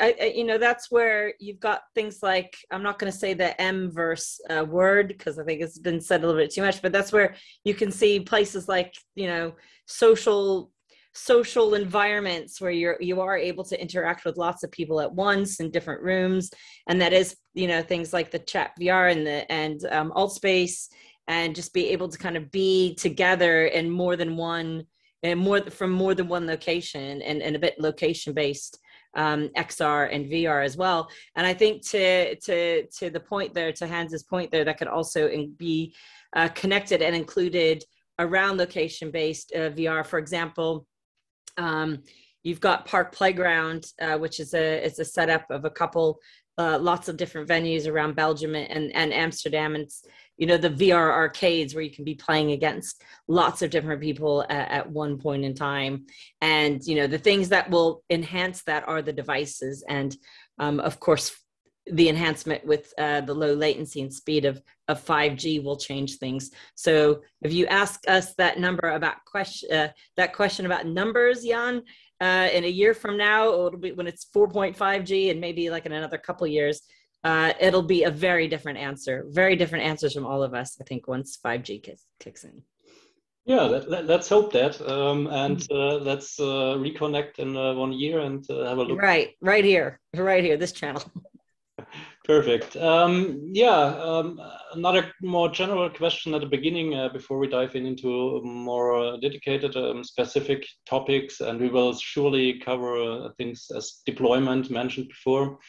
What I'm usually have a little bit, I'm struggling a little bit, is the expectation. So we see the increase in hardware sales and a lot of company success stories, but it's somehow difficult to deal with the expectations of an exponential growth and the reality. So how do you see the situation in your area? So especially regarding the speed of realization of solutions or the applications. So Muki, do you want to start and then we go? So is the question mainly around how the progress is being made? Yes. How do you see, how do you feel it's the progress in your area especially? The progress within the entertainment industry, I think, has grown leaps and bounds. And again, I'll mention these types of social verses where we are able to gather and be together in person in real time. And the use of game engine has changed the ways that we're creating in XR environments and experiences, and the multiplayer. And we don't want to forget about AR and the use of augmented reality, like within location-based experiences. For example, we've got folks on here specializing in culture and training and the medicine, and the way that the software has improved so much and immensely. And specifically within the broadcasting industry, like the pickup within the Unreal game engine and Unity within studio-based environments and production environments has really just changed the way that people produce, and it also throws in different areas of like cost saving and obviously safe within these pandemic times. So I guess the short answer for that one is the sophistication of devices and the improvement of software and game engine. Thank you for that. Richard, any comments on that question? How do you see is the field growing in your area? You are the expert in the field of volumetric imaging, and are we moving to a mass adoption of volumetric video in XR? Yes. I question the question itself, moving towards a massive adoption. I think what we need is something more time. I feel that the question reflects our media and also social medias, which are pushing us to expect everything to happen instantaneously, as if life were a series of goal achievements and not a series of paths that lead to goals. I think that we've seen, as Muki explained, we've seen a massive growth within the entertainment industry, as well as we're seeing some good progress in the training industry. In addition, when we started this 15 years ago, we were basically all alone for years. We were the only studio around. Now there are studios worldwide. There are many different technology providers in this area with different kinds of solutions. And we're seeing volumetric imaging and volumetric video being used for increasingly complex and rich experiences. In music videos, at the start, we saw it being used here and there for a few special effects, something sort of new and innovative. Now we see volumetric video as a central element for storytelling, and it's changing how productions are organized. From Hebitian in Taiwan, we saw the One After Another video, in which the whole thing is a beautiful sort of carousel structure. The story happens in a large carousel, where it's based upon volumetric video from top to bottom. We saw during the pandemic the MIA-V Need for Speed video, where the production was reorganized due to travel constraints, and the artist was captured entirely in Japan, and the rest of the structure was built, the video was built around the artist's performance done in volumetric video in Asia. In training experiences, as we saw mentioned earlier with Tony, we're seeing people being trained, employees being trained in high stress environments with third parties. And the volumetric video really brings an engaging and emotional aspect to training you can't have anywhere else. And in fashion, we're seeing people are having fashion delivered to them. The industry delivering the runway show, the experiences right to their home, to their environment, to their device. So I think we're already seeing massive, as it were, adoption and development of these technologies. Massive as a word, I think, let's not confuse the path with the goal. Can I just add to that? Yeah, what Richard just said about that, you know, why volumetric capture is so important as well in creating, you know, you won't have any numbers or you won't sell any hardware or software unless, you know, it does oftentimes boil down to content and what are you doing with this content and what are you creating, and go really down to the nitty-gritty of production. What are you making? What is this experience? Who is it for? How are they experiencing it? But the importance of crafting and creating 3D assets and these types of volumetric video that will be evergreen and be able to be reusable in many different formats and platforms as well. That's a good point. I hope we can come back later to these comments about reusable assets. But first of all, I want also to ask Selma, how does volumetric imaging affect your area?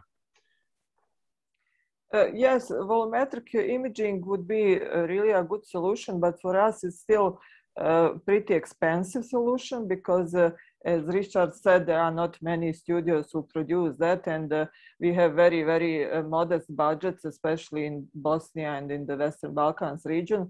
So we stick to the 360 video. That is also a cheap solution in a way, but it's very immersive for these applications that we are doing. For example, we record the archaeological site in 360 video, and then we add the 3D reconstruction of the monument plus the actor recorded against the green screen telling the story about it.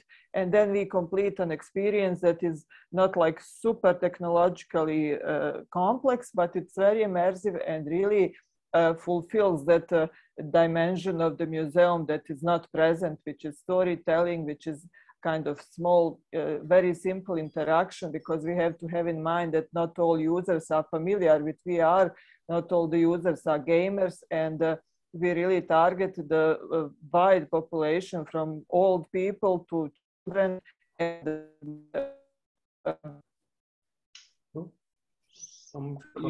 so I think it will surely be the future also for us, but as soon as the technology cost will be more accessible.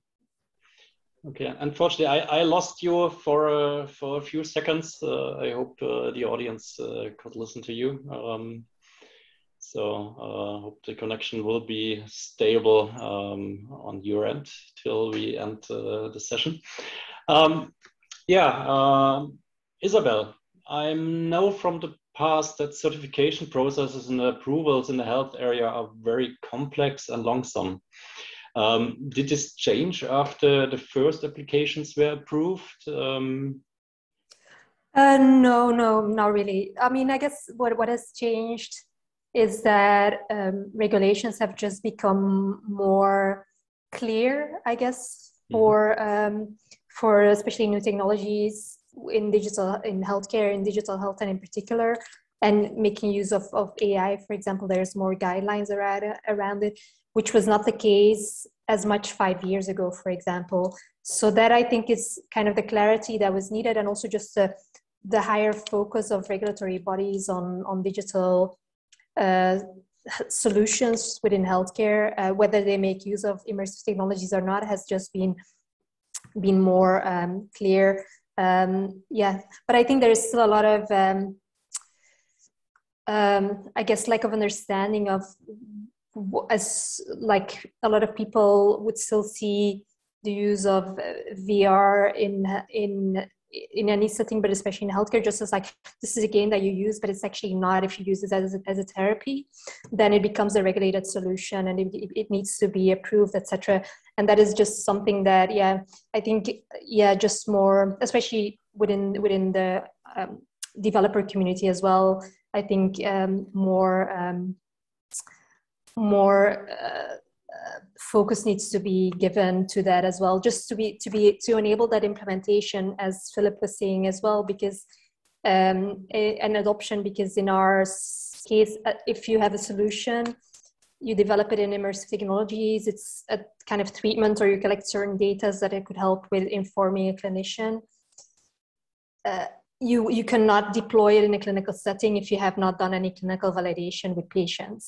And it is a big pain in the beep, but it is very important, because you're dealing with patients' health, and whether it's, and that goes for any digital solution. So it's very important also to help with adoption, because as soon as you do the validation, then obviously that means that the next step is approval, and the next step is that you get it actually used with patients, with clinicians, etc. Yeah, so I think that is something really important. So the awareness overall has increased, but probably it's more than a general round. And so when I think back, and we started a discussion about digital transformation years ago, so the role of IT changes a little bit from the necessary evil to the driver of digital transformation.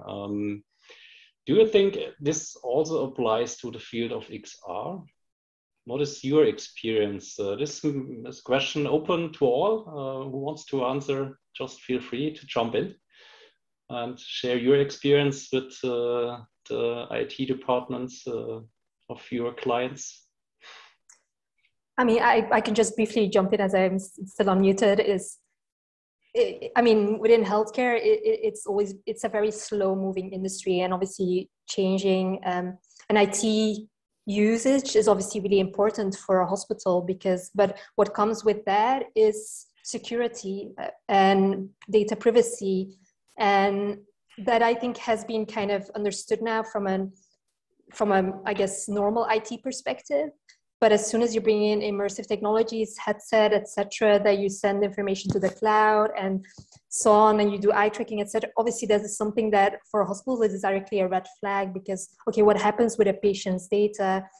And a lot of the hospitals that we work with, for example, they don't want to get any data outside to the cloud. They want an internal cloud system, for example, because, yeah, it's just too risky for them to do. And I think a lot of issues around that are still a bit, that needs to be figured out more. Obviously, you have the general data privacy and cybersecurity issues to deal with, but I think it is a new technology that is evolving with new functionalities, etc., that bring new questions around this. So, yeah.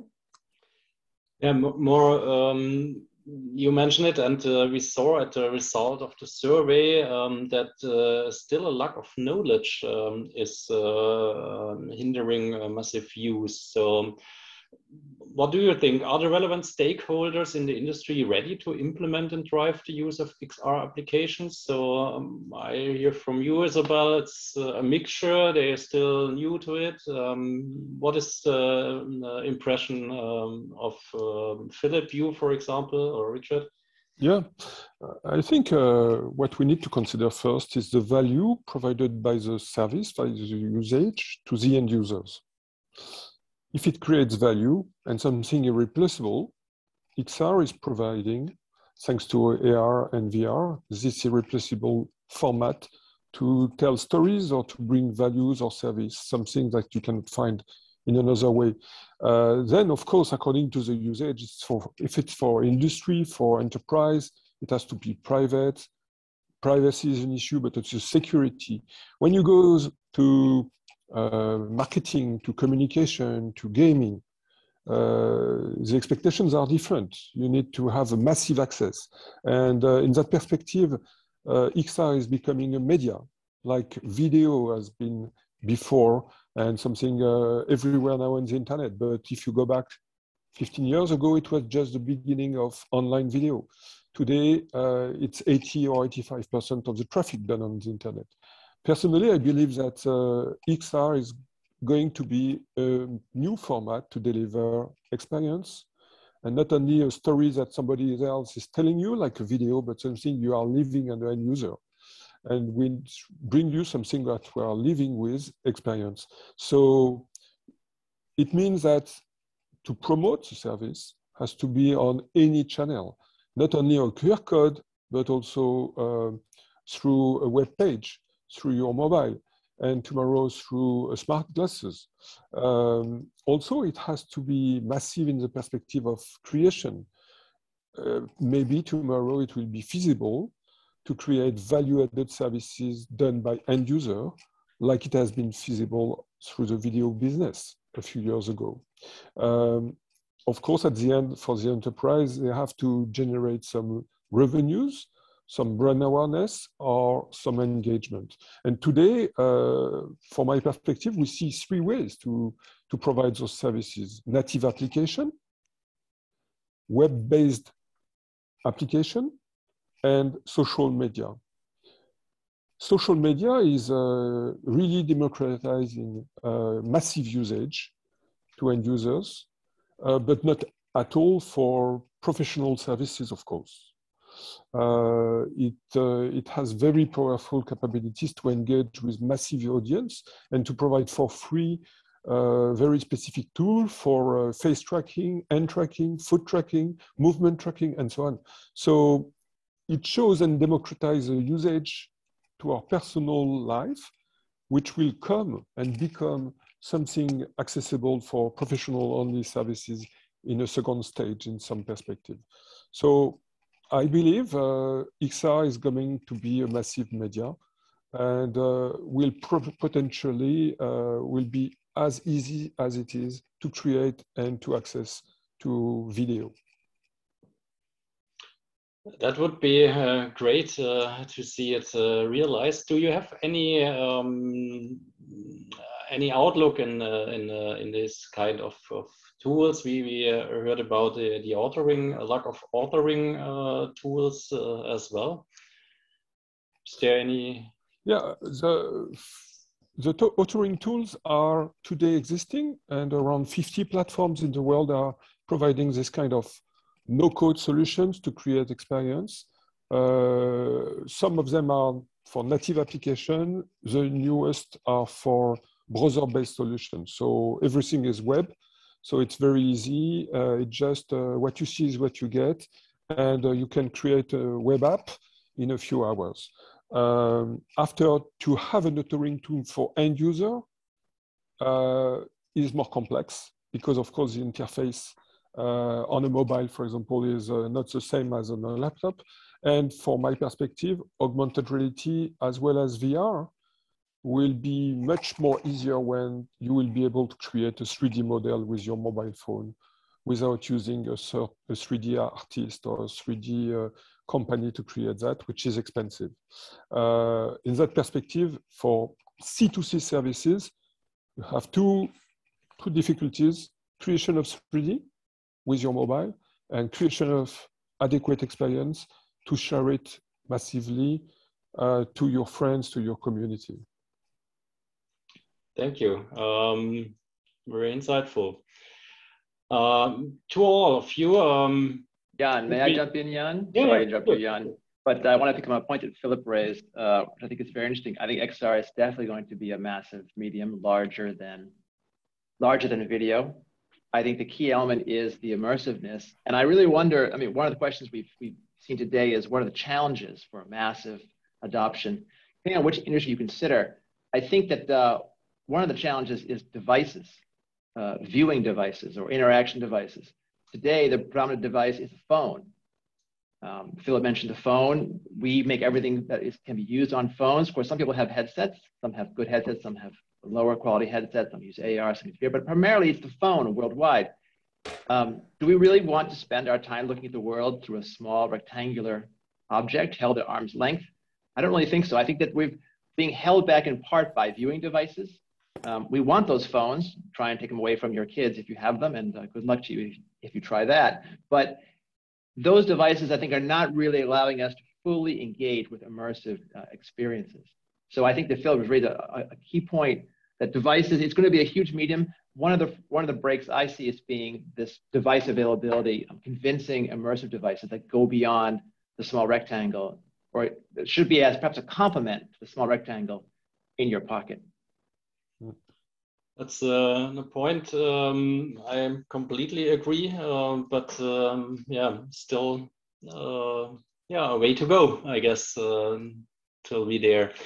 Let's switch back, step back, and have a look at yeah, the importance of standards. I guess this is no point we need to discuss if we come to a deployment topic. The same as the approval questions for a question for Isabel. I think we need some standards in this world to enable a massive use of XR solutions applications. But what are the technological drivers for sustainable success of XR in the value chain and or to generate value? What is a key technology? You mentioned this is at the moment. These are the devices. Lack of devices is needed. Any other technology hurdles to overcome or challenges? I can take it. Okay, I mentioned 3 ways to distribute your services: native application, browser-based solution or application, and social media. And new social media and more social media are going to implement augmented reality as well as VR because it brings value. And typically augmented reality now is available through a studio on TikTok.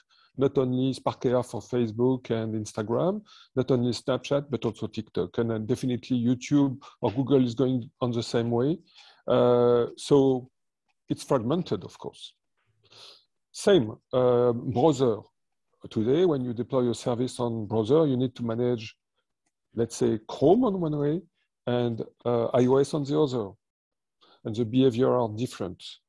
So, well, it's only 2, but it's making a difference. And on iOS, what you don't have, and which is very important for augmented reality, is the equivalent of ARKit to anchor an object, a 3D object or whatever, on the ground, on a flat surface. So this is a big limitation to make a virtual try-on, for example, or to place a machine on the ground and have 6 degrees of freedom. Okay, so if you look after 3D models, there is no standard. Some people are using Blender, some others are using Maya, some others are using Cinemax or whatever. And people are dedicated to the software they are using every day. And if you take a Blender 3D model, it's maybe not compatible or feasible to change it in Maya. So, I mean, the integration, the consolidation of this industry is just at the beginning.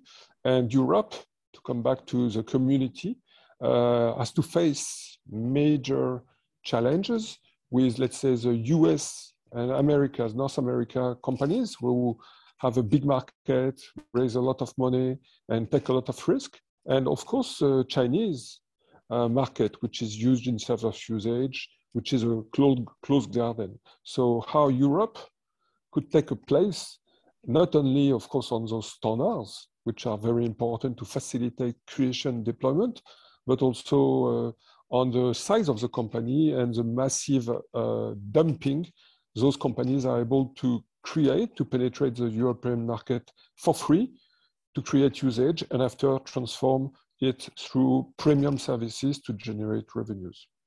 That's, I think, for the massive and democratization aspect of XR solutions, a big challenge.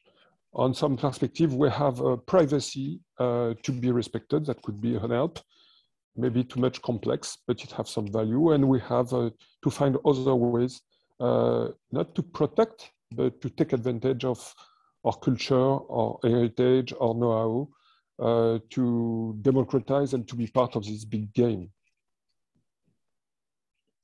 I want to add to that about, you mentioned some tools there, Philippe.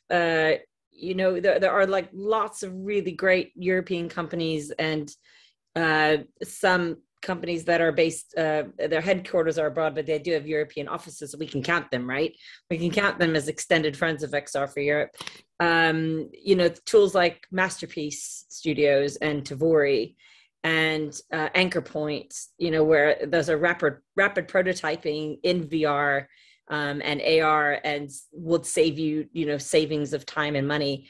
that could help with some of the hurdles that you mentioned there. And also that adoption of mass learning comes a lot of times with upskilling your employees or upskilling, your creators. So you don't have to rely on a Maya or a Blender or a 3D animator artist. And then Anchor Point's a really great startup based in Germany. They are, it's a pipeline software to do your 3D asset creations in an efficient pipeline. So, some of this mass adaptation is about, getting the right skills in the right hands of people. And I've got on my notes to Jan that I sent over earlier about, pushing through more STEM and STEAM and more, females and people of color and ethnic minorities and hiring them in your companies as well, which is a huge difference. So that's one of my hurdles is cross-representation, more cross-representation. Thank you for that point. I didn't want to miss it, but that's I think a good time to address it right now. Yeah, Philip mentioned as well the European and Chinese American market. So I guess on European we have a lot of talents. Muki, you mentioned it as well before, and the question is how can we attract them, and we can also do we enough to educate our talents. And what about the upskilling? Is there enough activity in the different fields, or is there still a need to take action and invest in that area? What is your impression from the sectors? Yeah, I mean, I'll add on to that, and I'd love to hear from the rest of the panel as well. I think it's, there are lots of kind of mentoring schemes. I was mentioned female factor before earlier, rattle things that are, companies that are embracing apprenticeships and internships. The new hurdle that we have is the remote working situation because the pandemic is still here. We don't know when it'll go away. Borders close within a blink of an eye, amber, green, yellow lists. So it's a little bit trickier to send people off for training or meet in person at a conference or, get them involved. So I think if there's opportunities to master, the upskilling of, it could even be skipping people just out of university, well, including them obviously, but going to, 7-year-olds and 8-year-olds and 9-year-olds and teaching them code, teaching them experience design, how to make a wireframe, how to tell a story in a 360-degree environment, how to capture a volumetric capture studio environment, how to use a green screen, things like that. I'll stop talking or else I don't stop. So over to you guys. If I may add just for the standards, I'm sorry that my connection broke, so I had to change the room. I wanted to say that I think that at the moment when the 360 video will become broadcast standard and the broadcasters will start using it as they are using now HD or 4K or normal videos, I think that will be the breaking point, and then we will really get into massive reception of all kinds of products that are based on our technologies. So that's one point. The other point is, as Muki mentioned, this gender issue, IT, girls in IT and so on. I can say happily that in Bosnia, we really don't have that issue because, for example, I'm teaching at the university. We have half of the students girls, and I have in my lab many ladies, many girls, professors and assistants and so on. So now we just finished the training summer school for teenagers, for teenage girls. And actually that was a lovely experience because we taught them to create a simple VR application in 5 days. And I think that, of course, we need to think of training, but also we need to think of the skills that are necessary, because when we say XR, it's really a huge range of various skills and various softwares to create finally something that can be produced and observed on the VR headset. But I think that not everybody has to be a 3D modeler, or not everybody has to capture volumetric videos and so on.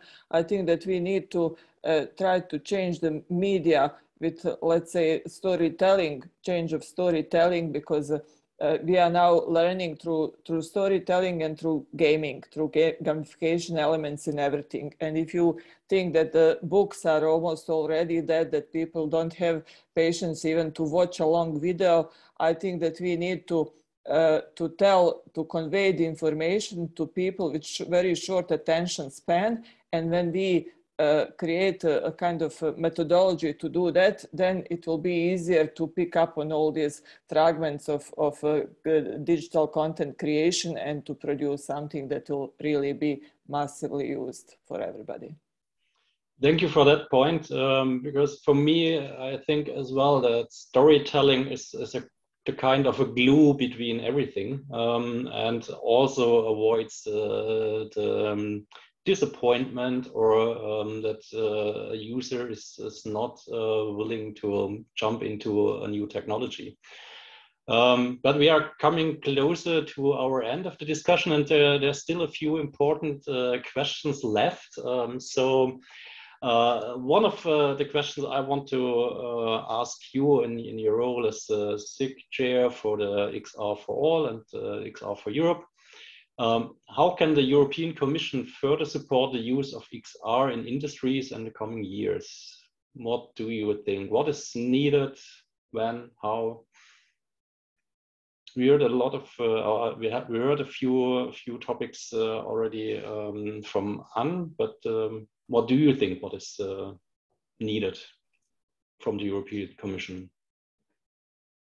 Well, if I may continue, since I already spoke recently, I think that massive use of XR in education would be really something that would change the whole perception of XR. So I think that maybe support to the projects that introduce XR in education for various levels, from small children till, let's say, teenagers and students, that could really help in order to make this technology really massively used.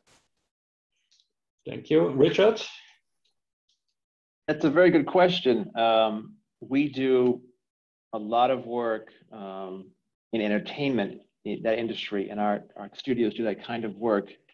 And we're moving towards XR that's more and more immersive.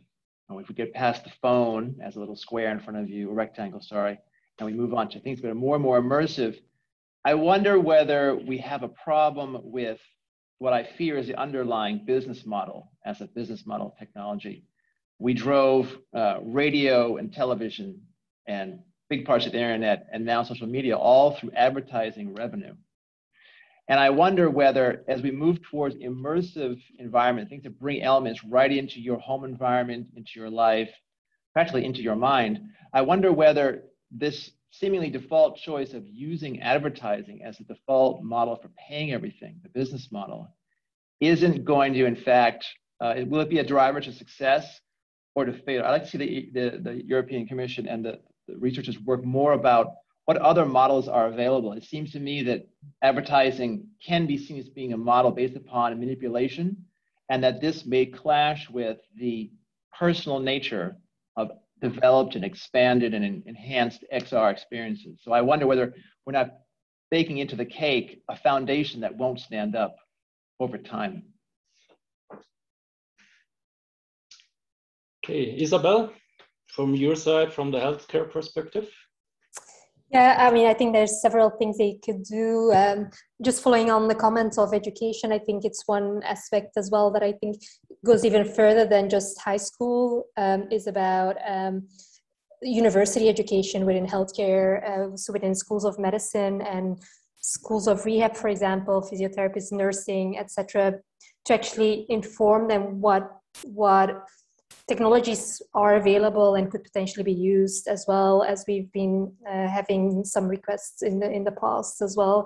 And then I think, yeah, it goes around also funding. From a funding perspective, I think from the European Commission side, especially for projects that need a longer route to market and longer R&D validation, yeah, because that is, yeah, it's something that grant funding is really important for to actually achieve prior to looking for investment, because it's too risky as well, often for investors and so on. And I think that will really help de-risk a lot of solutions, help with validation, and actually help with scaling of solutions, especially in a sector like healthcare. So, okay, thank you for that, Philip. Yeah, I completely agree with Richard regarding the democratization and the penetration of this immersive media that we're working on. Multiple business models can be implemented according to the expectation of users on one side and according to the companies who are going to publish and distribute those experiences. Advertising, brand content, sponsorship, corporate. I mean, as video, if it's a media, immersive media will have multiple ways to generate revenues for companies and organizations. But if it is a media, and we all agree that it will be, or it's already there, but it's more format for me than a media because something is missing. And maybe the European community can help on that, is capabilities to measure. Measure the audience, measure through panels, how many users, how long time do they stay. Definitely immersive technologies are bringing the capabilities to keep and maintain the attention of users. And that's a major metrics, KPIs for brands and for the media industry. Today, there is nothing in Europe regarding this kind of KPIs. And we do have, if you are following what's going on in the US, those recurrent studies about the penetration, how many users, what they are doing, how long time do they stay, kind of solutions that Nielsen or e-marketers are providing regularly. We need to have this barometer from some perspective to see the trends and to secure for organization going to massive adoption, what immersive technologies, immersive media, immersive format are providing. Because today I don't see anything in this area, which is personally, I think, a shame and a difficulty for us to facilitate this adoption through the organization and companies. I think there are more topics behind what you mentioned, but I'm confident that XR for Europe is there to address this in a correct way and also communicate it. But Muki, I do not want to leave you out of this last question. So a short comment from your side as well before we finish. So the message from XR for Europe on behalf of all of us SIG chairs to the European Commission is, it is about, keeping that education of what XR is about into businesses.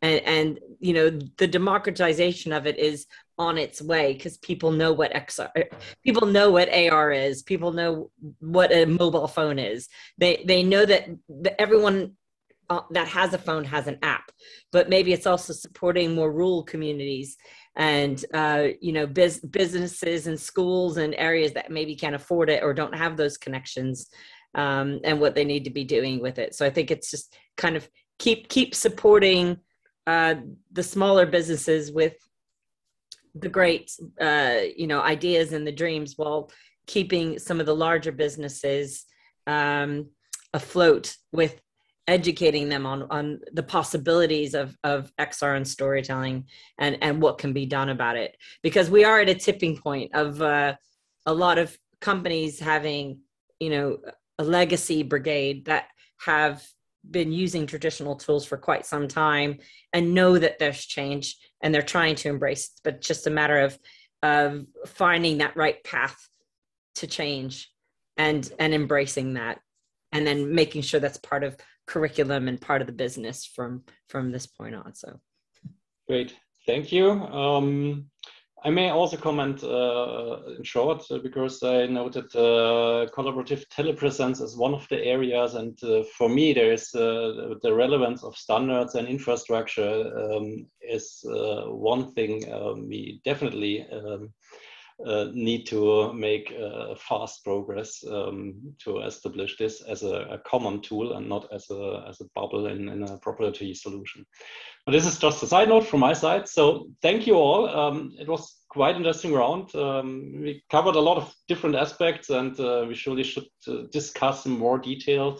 But as mentioned, therefore, the XR4ALL and from now on the XR4Europe community is there to work on the future of XR. And I want to close this round with a short personal statement from your side about XR and the European industry. Muki, you are already on the screen, so what do you start? I think that just keep being curious and try everything. If you're interested in something, whether it doesn't matter what industry you're in, if that is, you know, medicine or education, industrial, learn from other sectors and keep talking to everybody and coming to join XR4Europe and join lots of groups and keep talking to people. Thank you. Richard? I think we've made a lot of progress so far in volumetric imaging, and there's a lot of progress left to be done. We've seen a lot of very fascinating experiments, and we've really gone from early stage to sort of the middle of the early stage of adoption. And I think that we need to keep moving forward. And I would say we need to focus on, for us at least, I think we should focus on, do we have the right viewing devices and do we have the right business models in all cases? In some cases, yes. In some cases, perhaps we need some more reflection on that subject. Thank you. Thank you. Isabel? Yeah, to complement what the other panel members said, I think, yeah, look for collaboration as well. Again, like learn from each other, but also especially see where collaboration could actually help you either create something together or actually take your current project to the next level because of lack of expertise potentially that you have, but actually by collaborating with people that have that expertise could really help you and help the community essentially learn from each other and help each other grow further as well. So great. Philip? Yes, progress is done, and we have a lot to do. At the end of the day, immersive media, immersive technologies could be as video online, the latest format on the internet, which was very successful, a commodity. And in that perspective, we need to invent with the European community the good way to facilitate this very complex process at the moment, still very complex. Adequate storytelling, adequate solutions, adequate multimedia format, adequate interaction, adequate environment to be recognized or to be placed for VR. So this is complex, it's just the beginning. Every year it's growing bigger and better, but there is a position that Europe has to take, which is very important to take advantage of all the possibilities those formats are bringing. Thank you, and thank you for your last statements here.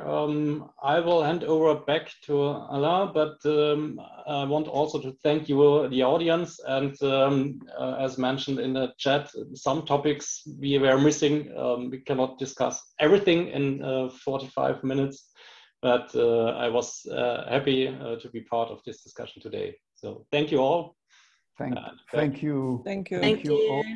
Thank you. And thank you to Jan to have prepared this debate. It's very important, well prepared, and very interesting discussion.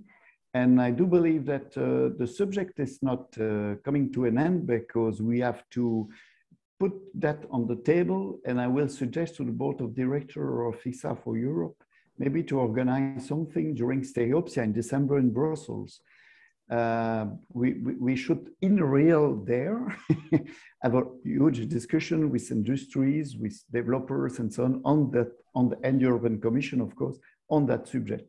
And I think that I will prepare, I will ask to the board of directors of XR4Europe to put something like this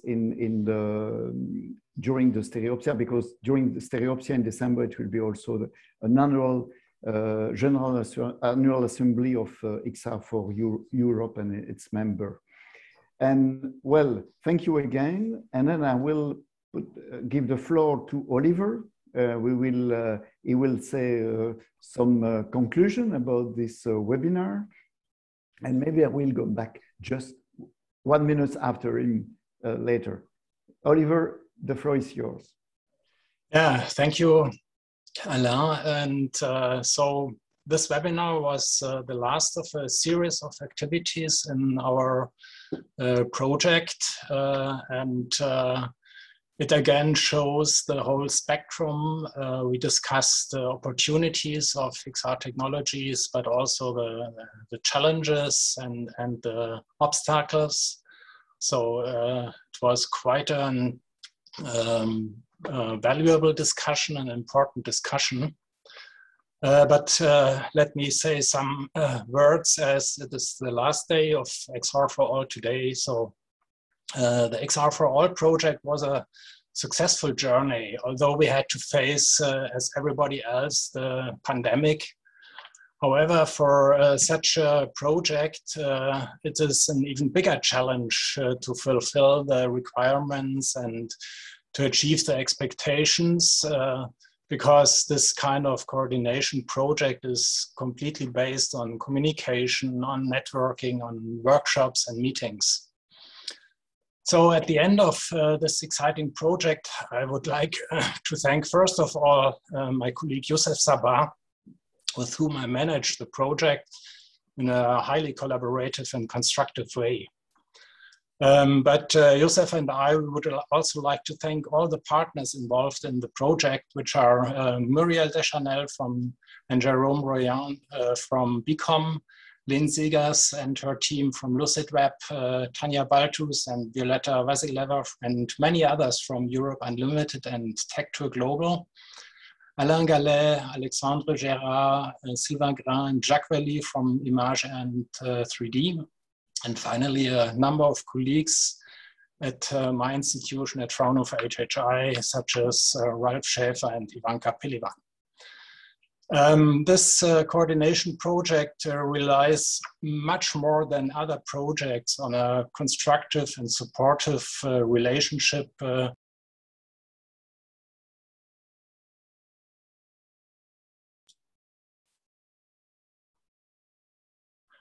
can you hear me? Okay. Yes.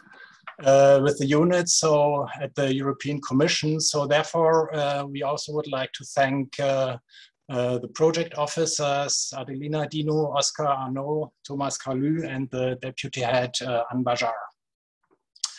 There are several experts and members of the community which helped and volunteered in many different activities during the last 3 years. So thanks to all of them, and many thanks to the SIG chairs. Some of them also contributed to this splendid webinar today. But besides creating a vivid XR community and giving support via third-party funding and organizing events, an important mission was to keep the efforts of XR4ALL sustainable. So therefore, by end of last year, we started with the preparation of a new non-for-profit organization with the aim to keep the community alive and bringing the European voice of all stakeholders in extended reality technologies. In May, we successfully launched this new association together with 11 European clusters and organizations which are active in the field of extended realities. So therefore, we are more than happy that we're able to attract Laetitia Bouchou, the director of Virtual Switzerland, as the first president of our new association, XR4Europe. In addition, 3 prestigious XR experts are serving as vice presidents, namely Nicolas Dupin, Sönke Kirchhoff, and Santere Suominen. So what is now left? We will transfer all the achievements from XR4ALL to XR4Europe, which means that our social media channels stay alive. We will keep them, but they will be updated soon to the new brand of XR4Europe. And of course, several services which have been developed in XR4ALL will also kept alive and transferred to XR4Europe.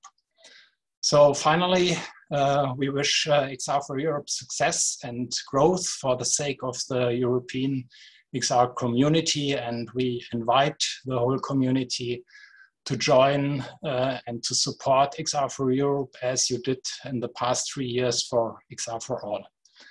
Thank you very much, and thank you for your attention. Thank you, Oliver. This will close this webinar, and I invite all the participants to become member of XR4Europe. The website I just post on the chat, the website, and I can share with you just now the home page. And okay. And more we are more powerful will be the association, and Europe XR community needs your talent to succeed in Europe, the XR sector. Thank you to all. Thank you for all the participants, and of course, all the prestigious speakers we had. And we keep in touch for the next activity within XR4Europe, of course. Thank you. And bye all. Stay safe.